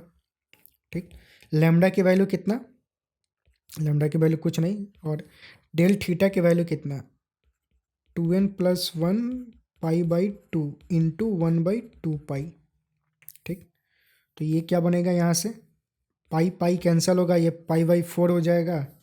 तो जो डेल एक्स पाथ डिफरेंस है वो कितना बन जाएगा, 2n+1 λ/4 बन जाएगा। तो जो पाथ डिफरेंस होगा वो ये आएगा, 2n+1 λ/4। बी ऑप्शन जो होगा वो करेक्ट हो जाएगा। ठीक, तो मतलब ये अपना फाइनल आंसर हो जाएगा। ठीक, ठीक है, तो सवाल ये कंप्लीट हुआ। अगले सवाल के तरफ प्रस्थान करते हैं। अगला सवाल दे रखा है, if the image of an object formed by a plano convex lens at a distance 8 metre behind the lens is real and is 1/3 the size of object. ठीक है, मतलब बेसिकली मैग्निफिकेशन दे रखा है कितना, 1/3, और रियल बोल रहा है, यानी कि मैग्निफिकेशन कितना होगा, निगेटिव। तो मैग्निफिकेशन की वैल्यू क्या होगा, -1/3। कब, जब ऑब्जेक्ट डिस्टेंस 8 सेंटीमीटर 8 मीटर पे सॉरी था। ठीक, और ऑब्जेक्ट डिस्टेंस हम हमेशा निगेटिव साइन के साथ लेते हैं। The wavelength of the light inside the lens is 2/3 times the wavelength in free space. Okay, the wavelength of light inside the lens, ठीक, is equal to 2/3 times wavelength in free space. Let's say lambda naught बोल देते हैं, free space में जो wavelength है। ये एक रिश्ता दे रखा है। The radius of curvature of the surface of the lens will भी क्या होगा। ठीक ठीक, तो एम और यू दे रखा है, और यहाँ पे कुछ वेवलेंथ का रिलेशन दे रखा है। ये सब बकैती कर ही क्यों रखा है, ये बेसिकली रिफ्रैक्टिव इंडेक्स के लिए, कि जो लेंस का रिफ्रैक्टिव इंडेक्स है वो क्या होगा, वो इससे आप कैलकुलेट कर सकते हो। ठीक, तो लेट से पहले वो कर ही लेते हैं। तो इसमें अगर हम फ्रीक्वेंसी से मल्टीप्लाई कर दें दोनों साइड, फ्रीक्वेंसी हम जानते हैं वो चेंज नहीं होता है, चाहे वो इनसाइड द लेंस हो या आउटसाइड। लाइट का जो फ्रीक्वेंसी होता है वो चेंज नहीं होता है, तो फ्रीक्वेंसी दोनों जगह सेम ही होगा। तो लेट से न्यू है, न्यू से मल्टीप्लाई कर दें, तो ये क्या बन जाएगा, speed of light inside the lens. तो लेट से उसको speed of light in medium भी बोल देते हैं, is equal to 2/3 times of speed of light in vacuum बन जाएगा, ये सी बोल देते हैं इसको। तो यहाँ से C/V, V/C, V/C या C/V जो होता है वो रिफ्रैक्टिव इंडेक्स होता है, उसकी वैल्यू क्या हो जाएगी, C/V इक्वल टू 3/2। ठीक, यानी कि refractive index of the lens कितना आया, 1.5 या फिर 3/2। ठीक, तो ये रिफ्रैक्टिव इंडेक्स मिल गया। ठीक है, अब मैग्नीफिकेशन और यू दे रखा है, तो उससे हम फोकल लेंथ फाइंड आउट कर सकते हैं। ठीक, तो और फोकल लेंथ फाइंड आउट करके रिफ्रैक्टिव इंडेक्स पता है, तो लेंस मेकर्स फॉर्मूला लगाएंगे, वहाँ से रेडियस ऑफ कर्वेचर मिल जाएगा, वही हमें पूछा जा रहा है। ठीक ठीक है, तो फोकल लेंथ ज़रा फाइंड आउट करते हैं। तो एम इजकल टू क्या होता है, एफ, और यू के टर्म्स में फॉर्मूला क्या होता है, F/F+U। ठीक, तो वैल्यू पुट करें तो -1/3 इजकल टू F/F+U। यू की वैल्यू कितना, -8। इसको क्रॉस मल्टीप्लाई करें तो क्या आएगा, यहाँ से -F+8 is equal to 3F। तो F इजकल टू क्या हो जाएगा, ये 4F बन जाएगा, F की वैल्यू 2 हो जाएगा। ठीक, सही है, सही है। तो F की वैल्यू क्या आया, 2 मीटर। ठीक, तो ये फोकल लेंथ हो गया। ठीक, अब ये F हो गया, जरा एक बार सही चेक कर लें, माइनस के साइन के साथ मल्टीप्लाई किए, -+3, सही लग रहा है। तो F फोकल लेंथ हमें ये मिल गया। ठीक है, अब ये लेंस कौन सा है, प्लेनो कन्वेक्स लेंस है। प्लेनो कन्वेक्स लेंस का मतलब क्या हुआ, एक सरफेस जो होगा वो प्लेन होगा ऐसे, और एक कन्वेक्स होगा।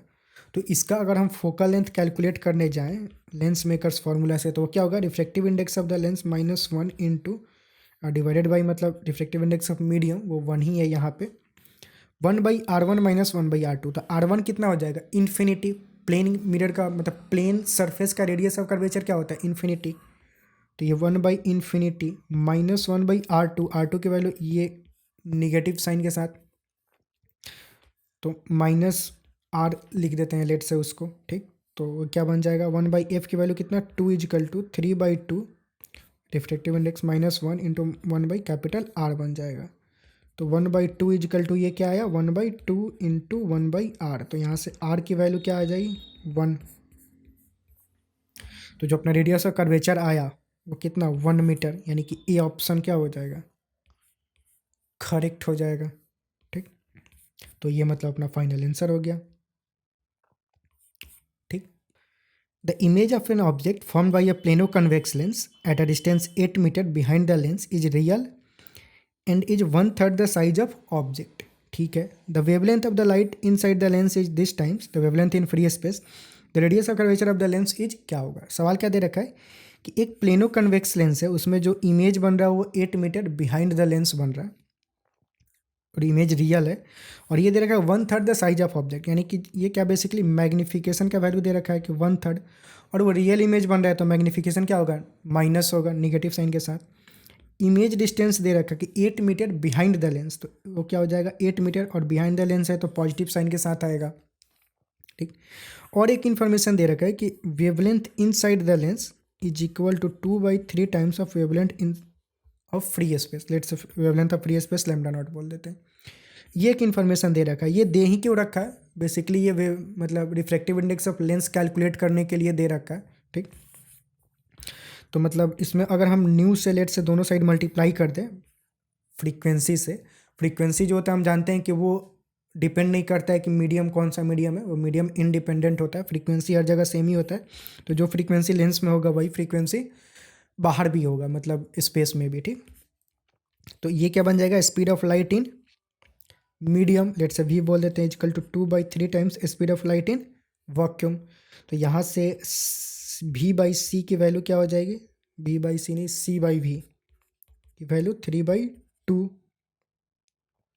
इज इक्वल टू n, वही रिफ्रैक्टिव इंडेक्स होता है। तो रिफ्रैक्टिव इंडेक्स ऑफ लेंस हमें फाइंड आउट हो गया, पता चल गया। ठीक, अब बेसिकली ये जो इन्फॉर्मेशन दे रखा है यहाँ से क्या focal length of the lens हम कैलकुलेट कर सकते हैं। फोकल लेंथ पता चल गया, रिफ्रैक्टिव इंडेक्स पता चल गया, तो हम रेडियस ऑफ कर्वेचर क्या होगा वो कैलकुलेट कर लेंगे लेंस मेकर्स फॉर्मूला यूज करके।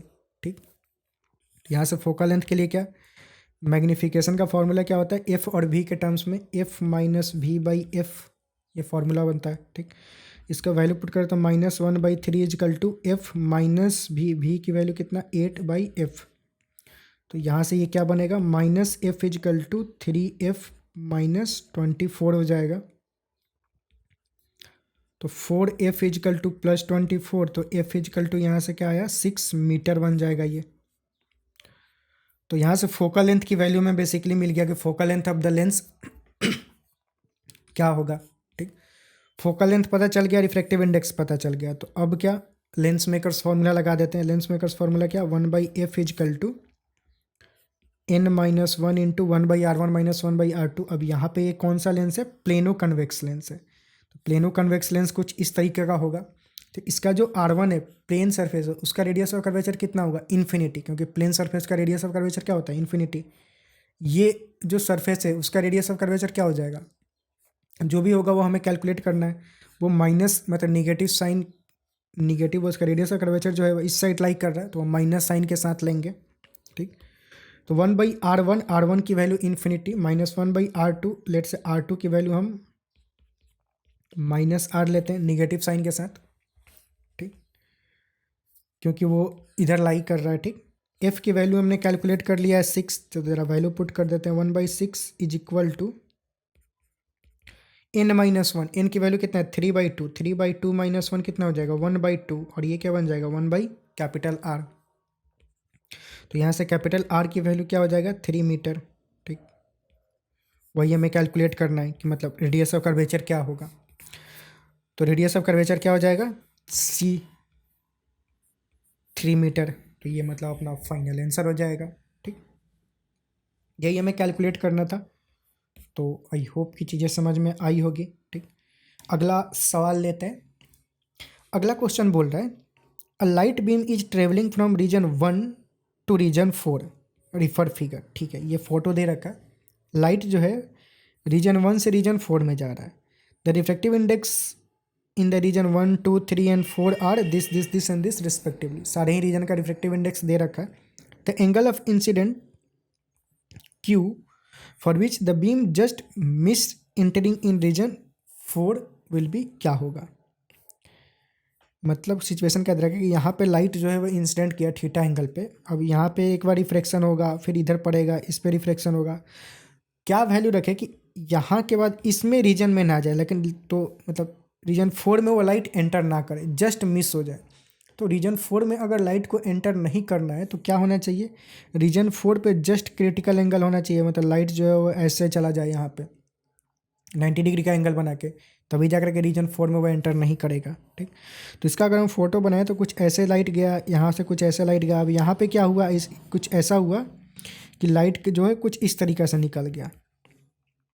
ठीक, तो अगर हम ज़रा ध्यान से देखेंगे, यहाँ पे ज़रा ध्यान से अगर फ़ोटो बनाएंगे तो फ़ोटो क्या बनेगा, मैं यहाँ पे बनाता हूँ, 1 मिनट। एक बार रिफ्लेक्शन जो होगा यहाँ पे होगा। ठीक, रिफ्लेक्शन होकर लाइट कुछ इस तरीके से गया। फिर एक बार रिफ्लेक्शन यहाँ पे होगा, रिफ्लेक्शन होकर लाइट कुछ इस तरीके से गया, और यहाँ पे जो रिफ्लेक्शन होकर लाइट इधर इधर निकल जाएगा। ठीक, तो जो एंगल यहाँ पे बनेगा वही एंगल यहाँ पे होगा। ठीक, फिर जो एंगल यहाँ पे बनेगा वही एंगल यहाँ पे होगा। तो क्रिटिकल मतलब सॉरी स्नेल्स लॉ अगर हम इस रीजन पे लगाएं तो क्या लिखेंगे, लेट से ये थीटा है, यहाँ पे लेट से हम बोल देते हैं थीटा 2, रीजन 2 में जो एंगल बना थीटा 2, ये थीटा 2 है तो ये वाला एंगल भी थीटा 2 होगा।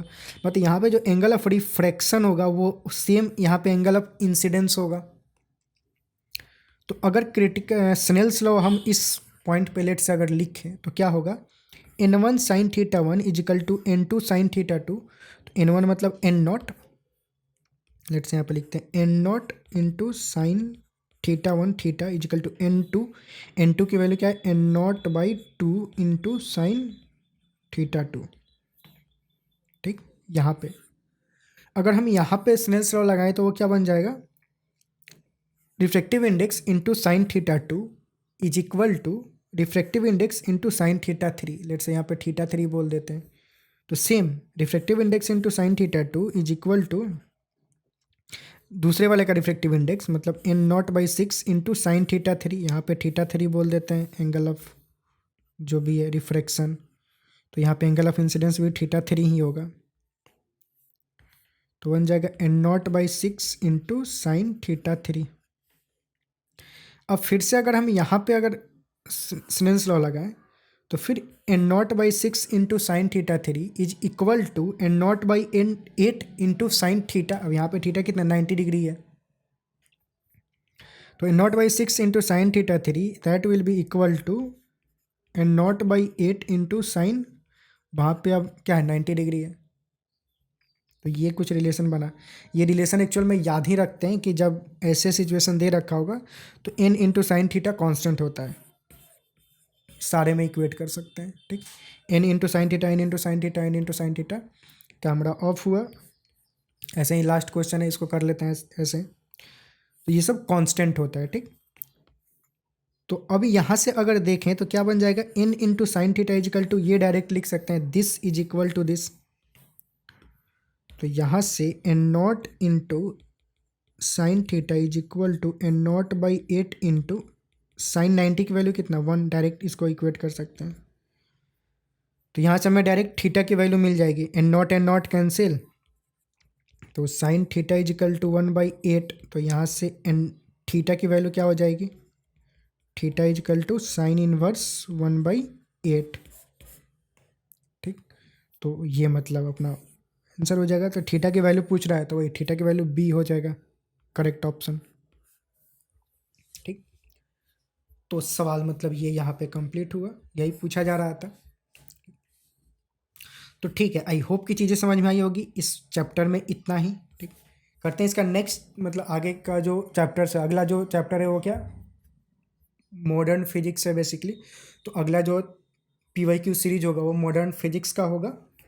और इस वीडियो में इतना ही, आई मिलते हैं अगले वीडियो में। ठीक, और इसके बाद ये सीरीज कंप्लीट हो जाएगा कुछ दिनों में, तो उसके बाद ईयर वाइज PYQs करेंगे। तो उसमें आप बताइए कि मतलब ईयर वाइज PYQs कितने लोगों को चाहिए, वो भी नीचे कमेंट्स में बताओ। और उसके अलावा और भी क्या क्या चीज़ें आपको चाहिए वो भी कमेंट्स में बताओ, उसके अकॉर्डिंग हम आगे की चीज़ें डिसाइड करेंगे। ठीक, ठीक है, मिलते हैं अगले वीडियो में। हेल्थ का ध्यान रखें और पढ़ाई करते रहें। ठीक, प्रिपरेशन करते रहें, निगेटिव चीज़ों से दूर रहें, निगेटिव चीज़ों के साथ साथ निगेटिव लोगों से भी दूर रहें।